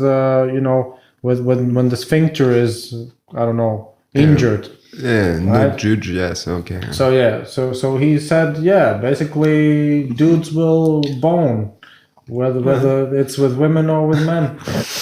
I don't know. I don't know. I think the laws are not like that. It's quite famous in like the reputation in prison that it's like after a year of prison with men, you finish by having sex with a man. Like it's, I don't know, I never dying, but it's like, it's a kind of a stereotype in France. If you go to prison for 5 years after, it's like after you come out, adaptation. Different. You adapt, you overcome. Yeah, you adapt. If it's true or stereotype, but it's. I mean, I don't know. Saying that and there's a funny video on YouTube in America. There was this dude. I think his nickname was a Booty Bandit. Booty Bandit. Yeah, and he was describing how that rape culture comes about in American prisons, and he probably was sentenced for murder or something like that, right? It just says, if I see and I like you, I'll come up to you and say, right? And you don't have a chance. I mean, if you start arguing about it, I'll just beat you. Yeah. Well, right. Probably it's working like that in prison. Yeah, I think either him was called a booty bandit or just the gays in prison were called booty bandits. Okay. In their normal life, they have wives, girlfriends, everything. Once they are in prison, they just take effeminate dudes and make their wives. And I remember, I don't know how the guy was named, but there was an American journalist. He was also in another prison, and he asked the dude, so what's the situation like? And he said, I have 3 wives in this prison. So the journalist says, so you are gay? I'm not gay. Yeah. With a straight face. I'm not gay. No, they are my wives. Yeah, so? because for them it's maybe it's shy to be a gay, but it's utile to have sex and to have a relation. So they used to say it's my wife. Yeah. No, but see, that's where I'm coming back with the promotional thing. There are curious people, and there are more people. Well, there can be people who are more willing to actually go that route because, all right, yeah, that's the way it's done. But right? For me, it's not so a question of promotion. I mean, I think, and even if more people they want to go for it, okay, I don't see anything wrong about it because maybe it was like they felt it, but because they couldn't see any representation in the society, they were kind of, okay, no, I'm not gonna do it because maybe I'm sick, I'm the wrong one. You are speaking about tolerance, but if you make a certain topic a daily issue, it's not about tolerance, because I've never seen somebody, well, I've seen maybe a few ones, But other than that, nobody is really coming out and saying, well, we should actually put all the gays in jail. And no, they're just saying, come on, what you are doing in your home is your thing. Right, but don't program our children. But it's not about programming. Don't make it in a public place. No. Yeah, that's It's just speaking about reality. I mean, for me. It's not, because the percentages of born gays are so low. It shouldn't be an issue for the majority of people. But it's not an issue for the majority. I think it's the moment we should admit that the identity, like man, woman, so rigid, is not so actual anymore. There are so many people that they don't feel represented in it. Think about it this way. Once mobilization comes for the war, I think there will be a lot of women who would like to be viewed as women. Right, it's not about whether or not there will be some type of gender equality for getting killed. But it's not about. I mean, it's not about it. It's just how you feel with yourself, and how you want yourself to be represented. Here's the thing. I remember the author, but there was an Asian author in America who wrote a book about transgenderism in teenage girls. And she said you could actually statistically pinpoint the doctor's appointments and all this medical data, statistics, to certain aspects of the media or certain topics being in the news. And she said it's totally out of the question whether or not it's a random chance. This is not by random chance that all of a sudden at this point in time in this region, all of a sudden, like 20% of the 12-year-olds thought, oh, they are actually the opposite gender. She said it's statistically impossible that is by chance. Mm-hmm. It's just. But maybe, yes, you are right. And she brings it back to mental health. I don't agree. I mean, I don't think that the purpose is to understand why people do it, why people they feel like that. No, I think it is because for me it's not. Because you could be meeting a pedophile, and then it's pretty straightforward. He will say he's born that way, and he might be right.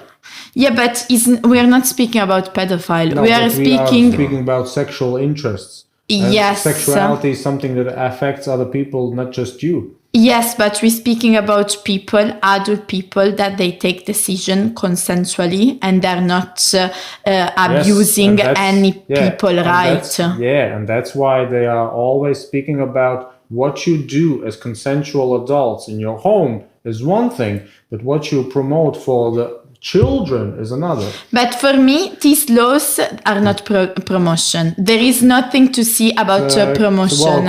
Technically, I've heard. I'm not sure, but I've heard that even in Latvian schools, they make a week for instance, in the 5th or 6th class for boys to come dressed as girls. So you experience the other side. But I don't know about his activities. Yeah, I mean, I don't know about acceptance week or something like that. I don't know about it. I'm just saying that if you put a law to sustain a part of the society that historically, culturally is more weak because they had many more problems to be integrated in the society than the mainstream model. Because, as you said, probably they're a minority. Politically speaking, it's not really true. Not politically. I'm speaking about the injustice they suffered and the prejudice they had, because it's much more easy to be hetero than to be homosexual. It's much more easy to say I'm with my boyfriend than to say I'm with my girlfriend if I'm a woman. No, for women, I think it's pretty easy. But I don't know. For men, let's say, it's much more easy to say I'm with my girlfriend than to say I'm with my boyfriend. So for this reason, they suffered prejudice and injustice. And if someone is together, let's say, many years together, even if they are from the same sex, it's good to give everybody the same right. So if I die and I'm with my girlfriend, it's right that what I have, the belongings I have, they go to my girlfriend, not to some random people of my family that was never with me. Here's the thing. You can make a testament any day. Yeah, but this is only an example. It's just a question of giving everybody, every member of the society, the same level and the same representation. Because for me, even if these people are a minority, they're real. You can't just say they're not there or we don't speak about them because we are worried that if we speak like them about them, more people they will be like them. Because the point about this is not about whether or not you speak about it. Again, nobody is denying the existence of them. It's a matter of what is the tolerance level for nonsense. And what I mean by that is if you look on YouTube, you can find, I don't remember if they were called Communist Conference or something like that, World Communist Conference or something like that. And you will see what I mean by nonsense. At one point, they are coming together to actually hail Marx and all of these things, right? Because they are young people most of the time. Young people. And then somebody's playing, can we please not applaud? It offends me. Let's just start doing this, right? And people accept it, right? All right, let's just do this, right? And there were several other requests that they actually conformed to, right? And it is really truly silly. It is just really silly. And every intellectual, every academic debate starts with what I might about to say might not be comfortable for you, but it is what I think, what I believe. Now we can have a discussion, and with whether or not we agree, it's a matter of our discussion. But it's not my point to appease everybody. It's not, because other than that, it's impossible to get a debate, right? To be constructive, you have to risk being offensive, or at least being a little bit abrasive. Right, so it's a matter of the level, the limit, and this type of ideology, which says, all right, everybody has to be progressive, they don't have it. And one of the best books about it is called The Born Red. Born Red. It was written by a Chinese dissident. He was living in China during the Chinese Cultural Revolution, right? And Mao basically was dying at that point. I mean, it was basically his last 10 years. Mao was pretty ill, but still the Cultural Revolution said, enough with this old nonsense, we are progressive, right? And the funny thing is, he describes the fact that it started off with the people who were actually campaigning for the West, who said, yeah, the West has better something and they have better culture or technology, whatever, right? Those were the first ones who got jailed or shot, right? But then it started to become to a point where you got arrested for not hailing enough Mao or hailing enough or in the Cultural Revolution, right? So that at some point it got to the point where everybody was just suspicious of everybody, and everybody thought everybody else is just a spy.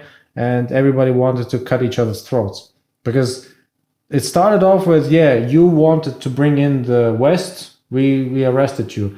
But it got to the point where, why did you only twice this day say that Mao is great, right? You should have said every 10 minutes, for example. Have you heard of the story? I don't know if it was it might have been even Romania, but there was a Communist Party event. I don't know if Stalin was there, but a big time Communist Party member was there. It was a conference, and then he gave a speech, and then they applauded. And at one point they didn't know who will be the first to stop applauding. And then and then after 4 hours somebody just collapsed. Wow. And it's a true story. It's not like made up. Yeah, no, that's true.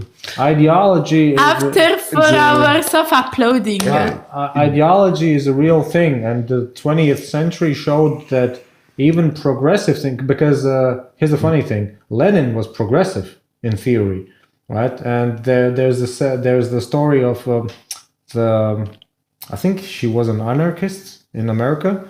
She got exiled from America. She came to the Soviet Union, and she thought, all right, this is the workers' revolution. This is the place where we actually make it happen, right? So she met Lenin, but before that, she toured the Soviet Union, and she saw that people got jailed, shot with no courts, right? It was just, and she met Lenin and said, "What's happening? This is not what we fought for, right?" And Lenin said, "Well, we cannot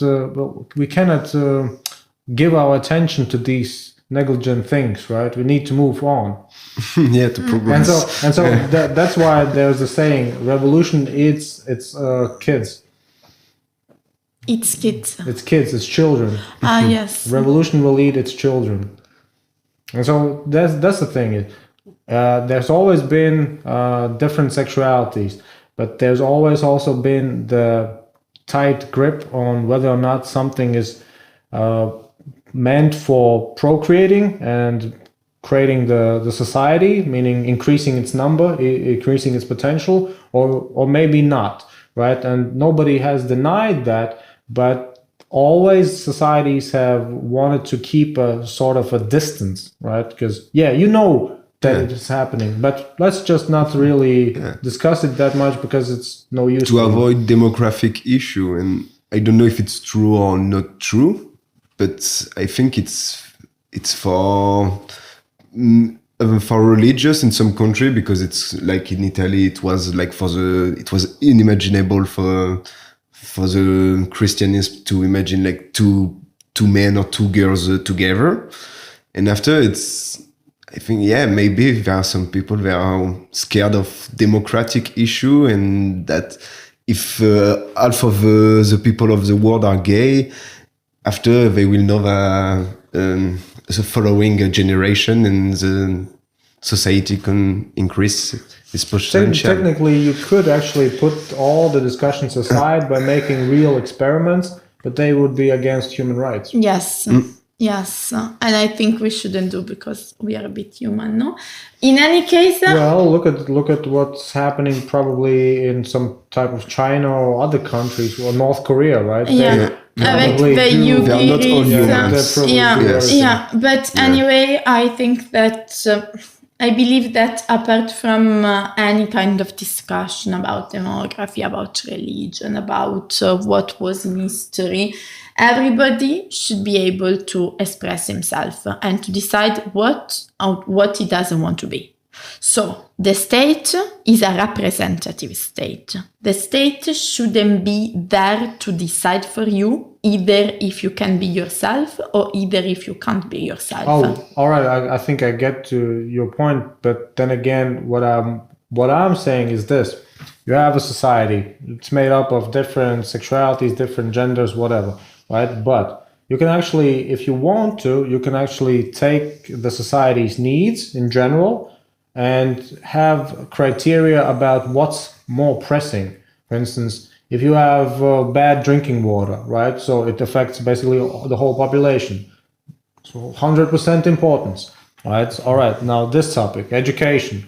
It affects, let's say, people from, I don't know, let's say 10 years old till 25 years old. All right, it's statistically 30% of our population, right? It doesn't affect the pensioners, it doesn't affect the small babies. Right? And so down the list you go and you say, all right, these are all relevant issues and they affect so much people. So in percentage wise, right? And then you see, all right, how many resources you have, how many options you have, how much time you have, all those things. And now you divide how you will address each one of them. What I'm saying is this: the topic of equality for sexual minorities is somewhere in the 20th position, maybe, for most countries. And right, so if you give almost 60% attention to the 20th point, my question is, so what's happening with the 19 before that? Right? Are they all accomplished? No, I don't think it's giving 60% important. It's just approving laws that can be necessary. That's all. See, But policy making is public debate, right? If you have I don't know how many, let's say 4 hours in a day for translating for having news reports, discussions. this is not the priority in the news in Italy. I can be sure, I can tell you, the debate about the right of LGBT people was never the priority in the debate in Italy, was never the priority in television, was never the priority in the newspaper. If there is this movement, is a movement that is coming from down, is coming from the same people that they are asking for right from themselves. It's not coming from down. Latvia, for instance, has at least 3 NGOs. They are either sponsored by the Soros Foundation or American, some other foundation, but from America, right? I don't know the case of Latvia. I'm speaking about what happened in Italy and how this movement born. But they have pretty similar models. I don't know about the Mostly model. it's an NGO that's sponsored by abroad agencies. And the thing is, they make the policy, they make the think tanks, and they make the whole initiative work. I mean, in a sense, because here's the thing: there are people who would like to see something, right? But they are not really adept. They don't have the finances. They don't know the whereabouts. So then you have the infrastructure with the NGOs that they are sponsored, that they have some knowledge from abroad. Maybe they did it in America, so they can transfer the knowledge, experience. And so that is actually a coordinated effort. I don't know if really you. I mean, I don't know. Probably, I don't know if they took the idea from abroad. But what I know is like there was this social problem. People that were concerned, they start getting together. They start speaking to each other to get together in association, and every maybe city as an association. So they start speaking about it in a regional level, in a national level. And they made their voice heard. But this topic was never the priority in the TV, in the news, in any kind of public context. You know about it if you really want to be informed. If you follow the debate, if you check on internet, if you check on YouTube, if you keep informed. But for answer to your previous question, it didn't take the public debate. The other 19, they didn't lose any space because this is this is a minority topic. As is you said, being a minority topic, the majority is not concerned, and is also the reason why the law against transphobia wasn't approved, because there are still a lot of prejudice, and the majority doesn't feel concerned. So they said, okay, it's not my problem. These people are sick. They should go to psychologists, to psychiatric to get cured. Not my business. So is to say that is a movement that is born in the people, between the people that are having these problems, and they're trying to find support. That's all. I'm not saying anything about that. I'm saying the proportionality, because you mentioned yourself the issue when it comes to vaccinated and unvaccinated COVID people, right? Imagine the scenario where one vaccinated person can say for 19 other unvaccinated persons, you need to wear a mask because I feel threatened by you. It would be unproportional. In our legal system, it seems that it's pretty clear for whole Europe that to say, all right, the proportionality is what matters for most people, right? And so we discuss the sort of restrictions according to what most people need and what is beneficial to the most majority. Like that, you make a strategy and you optimize your decision, and you make the decision with the bigger impact, and then the other one. And I think like in country, maybe France, Italy, the LGBT law was voted because it was like a problem a bit more upper than maybe in the situation in Latvia or in other country, and maybe more people were Advocating for willing it, to and advocating for it, and it's why. Well, you have It's bigger countries. post. That's one thing. Yeah. That's But we do. I mean, they tried it for the past 10 years in 3 different ways. To have the civil union law in different forms, different names, and now they are trying in the 3rd time. So it's all over Europe. That's not really a national thing at all. Yeah, maybe in Italy, I mean, it was approved only a few years ago, so it's not something very old. But still, many other things, they weren't approved. So it's kind of depending. And the opinion is much depending on the people, I think. And also, inside the parliament, I see there are very different point of view on how to see and how to deal with the situation. Yeah, that's what you expect from a parliament. Yeah, it's true.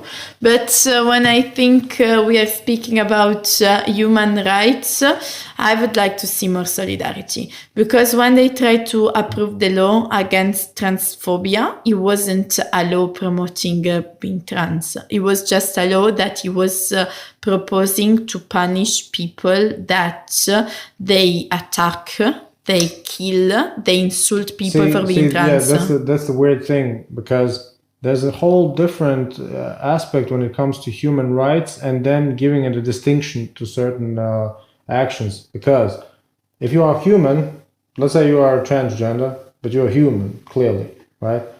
The law already protects you from any type of violation of your rights. And if it was a hate crime, meaning that it was fueled by the fact that you are transgender, it would mean just that the offense is is being punished with a severe punishment. That's it. Because every criminal code in Europe has basically the same structure. So if you beat a person, you get, for instance, 1 year. If you beat a person because you were angered by his statement, you get 2 years. If you beat a person because he was a sexual orientation, you get 3 years, or any other type of qualified aspect, right? It just gets more punished. Yes. It's a Right? specification. So imagine that you would need another type of punishment if it's specifically transgender, meaning before you beat somebody, you need to make sure if he's a transgender or not, right? So we can make sure what to punish you. This is not the point. This is just to say that there are 8 crimes motivated on sexual orientation. I give you an example. The hate crime is already but many times it's not enough punish, because in Italy raping is not like a crime. No, because in Italy, for example, there was raping. Raping always been a crime. Okay, obviously. But before, raping was a crime against moral. So he was punished. But the person who was raping someone else, he would go to jail for maybe only 1 year or 2 years. So because it was a crime, as you said, it was always a crime, but against moral. As being human being, this person that was raped, he would see his aggressor in prison. Very true. She was protected. Great. But only 2 years. I mean, by this crime, it could destroy her life, and the same amount of time a thief that would steal something in a supermarket would stay in prison. It's not comparable. So they changed it because the feminist movement, he said, is not enough. Is a big challenge, is horrible, is not normal, and now is, 10 years. So it's like, okay, he was already punished before, but probably before he wasn't punished enough to make the difference with other crimes that are not at the same level. Yeah, but see, that's the point I'm making. When you have a hate crime, usually the penal code would say you get punished from 2 years to 10 years. So the 8 years difference would be according to the judge's Yes. decision. So what happened? Oh, it was such. Oh, so it aggravates, right? And so yeah. In this case, you need the full 10 years, right? But in other cases, you give it 2 years. So, but usually the penal code is pretty structured like that. Yeah, it's structured like that. Like raping a woman or raping a gay or raping a trans, it's the same just thing. rape. Like it's still Yeah. rape, and it's still Yeah, the that same. is like that. You don't make a rules like you take 7 when it's trans, you take 10 when it's a girl, you take. Yeah, but you It's the don't, same. A you rape, it's don't a rape. understand the point. Yeah, no, but You a rape, don't it's a understand the rape. point. No, the point your is point that was- is made for an 8 reason. So the reason behind it is discrimination. Moreover than being because this person is mean, he want to do bad to people, he did it on top of it out of discrimination and prejudice. Yeah, it's an so aggravating it's even circumstance. worse Yeah, but it's for just me. but it's just an aggravating circumstance. That's it. Yes, for me, is right. I mean, if you think that everybody should be punished the same, okay, that is your point. But for me, it's not like that. No. Punishment is not the same as the offense. The offense is the same. Punishment is according to the individual circumstances. You have a punishable crime, rape, but the punishment is according to what happened and against whom and under what circumstances, and those are different. Yes. So the penal code says for the crime of rape, you can be punished between 2 years till 15 years in jail, and you never know which you will get. Only after the judge and see the Those whole picture circumstances, yeah. and what did you do against whom and on what circumstances will he decide whether you Yes. get more to the 2 years or more to the 15 years. But you don't need another norm in the legal code saying, well, if it's rape against such and such a particular person, it doesn't make a difference. The same rape is a crime. Any type of rape is a crime. Yes. What makes the difference? It's more the circumstance, like kind of the violence it was used, or the way he For raped, me, the person. there who is the the person. difference is also the motivation. What motivates the crime? And for me, this is the point. It's an aggravating circumstance under the punishment Yes, rules. Yeah. and for me, I agree with it. I think if there is a prejudice against this person that is motivated it, for me it's even worse. Yeah, but that's the point I'm trying to make. Human rights of any sexual minority cannot be violated any less punishable than other people. That's the fact that they are demanding certain specific rules for them as sexual minorities makes it discriminatory in and of itself. Because if you say you cannot beat a human being, you don't need to say in another sentence, and you especially cannot beat if he's a transgender, right? It doesn't make any logical sense.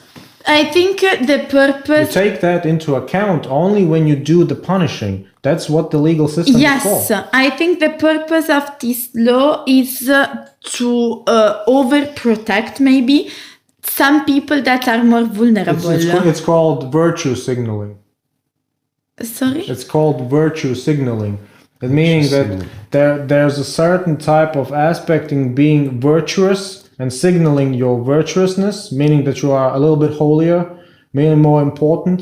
Because if you have a special regulation for yourself, meaning you are more important. But I don't think because you are more important. I just think because towards these minorities, towards this group, is where you can find more violence. So it's much more likely for a woman to be beaten by her husband than for a man to be beaten by his wife. That is reality. And it's much more... And the criminal code what say? You can be punished for beating your spouse. not your husband. This Yeah, type but of it's years not. and your Yeah, wife what this I type was of saying years. is that for trans people, is much more likely to be victims of violence. That doesn't change that already. The law protects them as humans. See. Yes, but I think what they wanted to do with this law, the people who wrote this law, it was to try to protect these people even a bit more because they are more exposed. And I agree with you that from a logic point of view, being a human being, as we said, you should be already protected. But when it comes to reality, when it comes to statistic, when it comes to life of people, is more likely for a trans person to be aggressed in the street that to a person that is not trans. So I think that this law, what you wanted to do was underlining in the face of the judges how can I say, difficulty. That's all. What I'm saying is this: men have probably at least 90% a bigger chance to die in their work, because most men, most dangerous occupations are filled by men, right? But work safety requirements do not specify whether or not you're a man or you're a woman, right? Even though statistically speaking, more men die in their work than women, the law just says you need to be careful at your work. That's it. And if your employer doesn't provide you with your needed supplies for work safety, he is liable, right? But it doesn't make the distinction. Was it a man? Was it a woman? Yeah, but See? it's not. Even though statistically will be a higher majority of It's dying not people what I'm being saying. men. I'm not speaking about statistic. I'm only saying you spoke that about statistics. in this context, I think that the law only want to underline the vulnerability of a collective. Here's the thing. Me, as a lawyer, I see the legal process a little bit differently. So, and the reason why I say that distinction is because the law is meant to be changed only in real major ways, right? It's not meant to be an essay where you can just redact something and make it, even though it's becoming in practical ways many times, like it isn't supposed to be the way. A law should be something fundamentally planned out, right? And when it comes to penal regulation and criminal regulation, most of the time it is. Most of the time, the original versions are planned out that you can apply them to any. So it's so universal that you can apply them to almost any situation, and you can take those aggravating circumstances into account by giving them the offender a bigger punishment. Right? That's the whole point of it. So when it comes to those virtue signaling politicians, most of the time they have no real background in the legal field. Most of the time they are I've met in Latvia, for instance, I've met some type of people who have studied communication, who have studied, I think, also a little bit journalism, but they have a real bad understanding of the legal system on what it's supposed to do in a society. So they apply their logic when it comes to Twitter to the same process in a legal procedure, right? Which is not the same. So they think everything is so easy to change as to write a tweet. Yes, and what happened in Latvia was a few years back, a gay person was burned alive, right? The next day, the Progressive Party introduced a regulation to actually punish specifically for the violence against gays. A few weeks after that, turned out he wasn't a victim of any violation. The dude just killed himself. It was suicide. Yeah, it was suicide, right? And it turned out no aggression whatsoever. Nobody suspected anything. It was just a weird, something happened, but there was no violence against him, no aggression from his peers, nothing. But it got found out later But the next day, the Progressive Party just made a legal change. Well, they introduced the legislation bill, so they wanted to make it a law. And, well, just because the law isn't being made in one day, right, they still had the issue of getting it past certain steps, right? And then they found out what happened actually in that particular case, and the law wasn't approved, right? But they wanted to it so bad because look at this. See, they didn't wait for the many investigation. times the law and this initiative, they respond to something, an event in the society. It's virtue signaling. That's the thing. You want to be virtuous. You want to be the good guy. You want to be the one who is actually interested and protective, right? But the thing is, there are certain things that should be actually increased or improved in their application, not in their theory, right? The theory is already there. It's just whether or not in practical terms it's being applied as it should be. Yeah, probably. I mean, I think that in the case of Italy, practically is not so applied. And I think this is also the problem and the thing that the trans LGBT movement is asking for. Is asking for more protection, is asking for more understanding from the part of the police, from when they go to report to be listened, to being taken seriously. So I think, also the purpose of this law was a bit to wake up also the justice system on these topics, just to say, okay, just keep instead of one eye open, two eyes open, even if, as we said, it's obvious that the law was already there. But many times the application is not like that, because even many women, they go to report to the police that they were raped, they were beaten, and the police, I don't know, is in Latvia, but in Italy we have a lot of reported cases that they don't take them seriously, or they kind of say, it was your fault, why you were out at this time in the night. So I remember talking to an attorney, a colleague. Well, he was my student colleague essentially in the university, and he said to me, because Latvia has a law, because if you are a rape victim, you get compensated. Mm-hmm.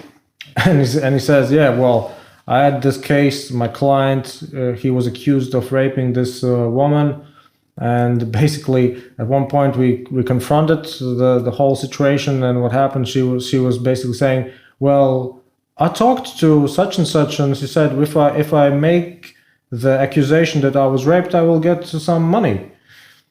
Right? It turned out he wasn't a raper. She just made the allegation to get the compensation, right? And she admitted it afterwards because she was just pretty much out for money at that point, right? And the attorney dude said, I was just speechless. Yeah. I was just speechless afterwards, because you would think that other people think almost as you, right? That they have the same type of value systems, and they wouldn't make such a big allegation just out of pure money greed, right? But just like, yeah, man, it's crazy. I think there are both aspects, and the objective is to form and to form the personnel, for example, in the police, to take a report properly, normally, without judging, and after saying, okay, we make an enquete, this is true, this is not, but we make his job normally in both cases. That is in the case of the woman or the man is right, or the man or the woman is lying. He has to do his job. With no judgment, making this nesket. And in Europe, the biggest problem, as far as the biggest common problem, is with childcare, because the principle is if it's even only an allegation that turns out to be untrue, probably the father will lose custody. Yeah, that is true. That is true. And that's technically also discriminatory, right? But again, well, socially speaking, psychologically speaking, men have less value in a society. No. Yeah. No.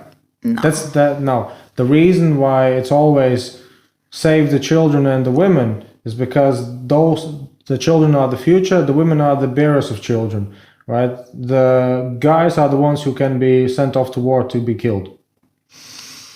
But I don't think it's like that. I mean, in my point of view, it's not like that. Historically, yeah. Maybe historically, but I don't think that now is like that. I mean, well, think about the remnants of your country, especially because ancient Rome is your originator, right? And yours is, so well, technically Napoleon could be considered your originator, because before that you had a monarchy. You have different types of weird inbreeds. Yeah, long time ago. But now it's a republic signs a wine in France, I think. It's a republic since after Napoleon. Well, see, the point was this, right? Then the French Revolution was meant to be the freeing of society from an autocratic. Yeah, but it didn't work because a few years later, Napoleon crowned himself emperor. The people they took the power, they didn't. Yeah, that's true. Respect so much the contract, but still, you at least abolish the monarchy as an inheritatory system. Right, because I mean, Sweden has still the monarchy technically. Spain. Yeah. Spain. You have different countries that still do have them technically, right? Spain, yes. And it's about the inheritance, because you were born into a system. You didn't create your system. No, obviously. You just were born in it, right? Yeah. And so the question is, how was it made? And mostly it was made with blood, a lot of blood, right? Yeah, no, that's true. Our history, like particularly in France with what we did in Africa and everything, like of course it was a lot of blood. Always and it was when some a lot of conqueror dark. came, the whole point, you came into a territory. What you first did was kill all the men, or at least most of the men, and enslave the women and children. Yeah.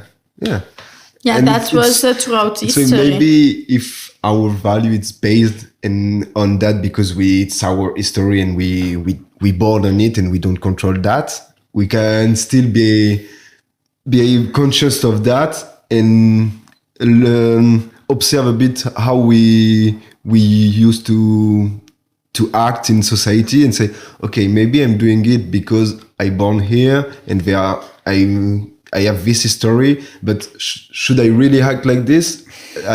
Do I really want to act like this, or I act like this because my society make me like this? And I think this is a choice, and you can do it, and you can change it, and you don't have to.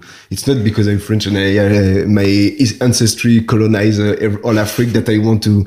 I have the same dream. Like no, yes, I think it's in my blood, yes, maybe, but you can still think differently and want different thing that what it was in the past. And like really, like I'm not proud in saying like, yes, if I go to Africa or to Algeria, I will not saying like, oh yes, I'm French. No, because this is my land. Like no, you just shut up. You know what it was before, and you hope that people don't make the distinction between what it was and what are French now and what it was before. And it's like, if I going to Algeria now, it's to visit, to tourists, to things, but it's not to colonize anymore. And I hope that it's understandable. Yeah, and it's not to say, yes, here it was the land that we colonized, potentially still ours. No. I mean, the people that are proud of it in France, they are the old people of countryside. They miss power and big France. Like,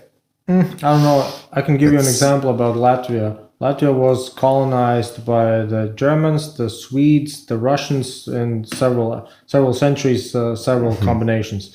Now we are a part of the European Union.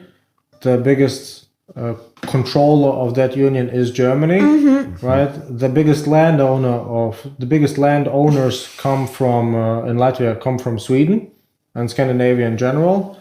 And up till this situation with Ukraine and Russia, most of the biggest transit exports and energy exports or imports, I should say, came from Russia. Yeah. So, did history change or it just rhymes? No, it's still the going, game it's of still, power. It's still going on.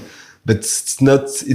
I think it's different. Like maybe before it was the colonization, but the people were supporting the government. But I think like in France, when people watch documentaries about what they are doing in Africa or how they are exploiting them, like me, I'm not supporting that. And if of course I don't have any power, and you don't choose what are doing your government, but you can still support them and say like, you can you can be a terrorist if you want to. You can blow up Macron. Yeah, but if maybe just moral, but I think it's still important, because it's at some point like the next generation will govern the country, and it's not only like I hope it will not only be governed by rich. They think like this. They think we will colonize and exploiting over a country because we want to get. I hope it will change, and they will like think more about how to not exploiting, but work together to grow both of them, and not just I take your stuff to grow me and myself. Have you heard of the Stanford experiment? Stanford prison experiment. Stanford, no. So the basic idea was in the 1970s, U.S. I think MIT professor during the summer holidays, he got some students to play as sort of actors, right? Some were prisoners, some were detainees. And they wanted to make it for at least, I think, 2 weeks, but they had to stop it after 6 days. For the cruelty. Because the guards started really cruel things, right? And I remember watching the film, I think in 2015, they made a movie. Well, they have made several movies, but in 2015, I think there was another movie, and they used even the original footage at some parts, right? And they have also a part where they interview the most cruel guard of them all, right? And so, and what he says is pretty revealing. They asked him, "Why did you do so those things? Why did you torture them?" She was basically saying, "Well, I thought at some point somebody would tell me to not do that anymore, but nobody did, so I figured I can."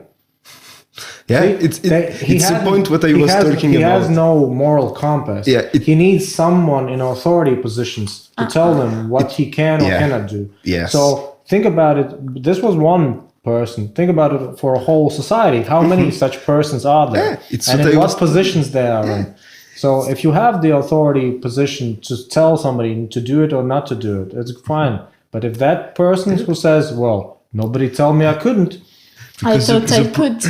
It's what I was saying before. It's like the problem is the people they are governing, they don't care of the responsibility they are. I wanted to say, and they don't have no one to but what I wanted to say is your moral, even though your moral compass is correct, your practical attitude should be, all right, I want some change, I want some improvement. First, what I need to do is to stop those idiots in getting there, so they cannot mess this up. I want people who think like me there, right? Who act like me. But it's because there's a saying that the biggest failure is when the majority doesn't stop the cruel minority or something like that, right? Because there are people who are ambitious and who are vicious, right? And if the majority are indifferent or passive, it means that at some point they will wake up that they are under tyrants. Yeah.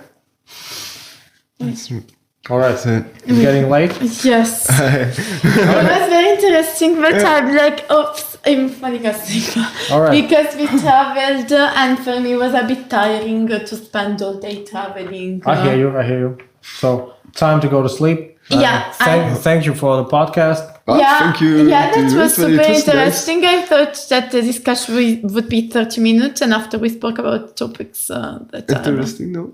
Well, yeah. It's to be honest, it's always interesting to speak to French and Italian people. I don't know why, but I think your society, your cultures are actually really well trained for speaking. For debating. I mean, in my country we speak a lot, in France as well. That could be true.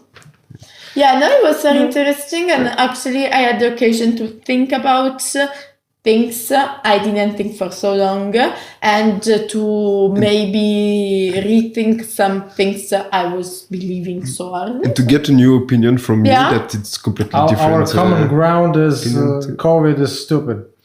Yes. COVID policies are stupid. Yes. I mean, on that one, there is no problem.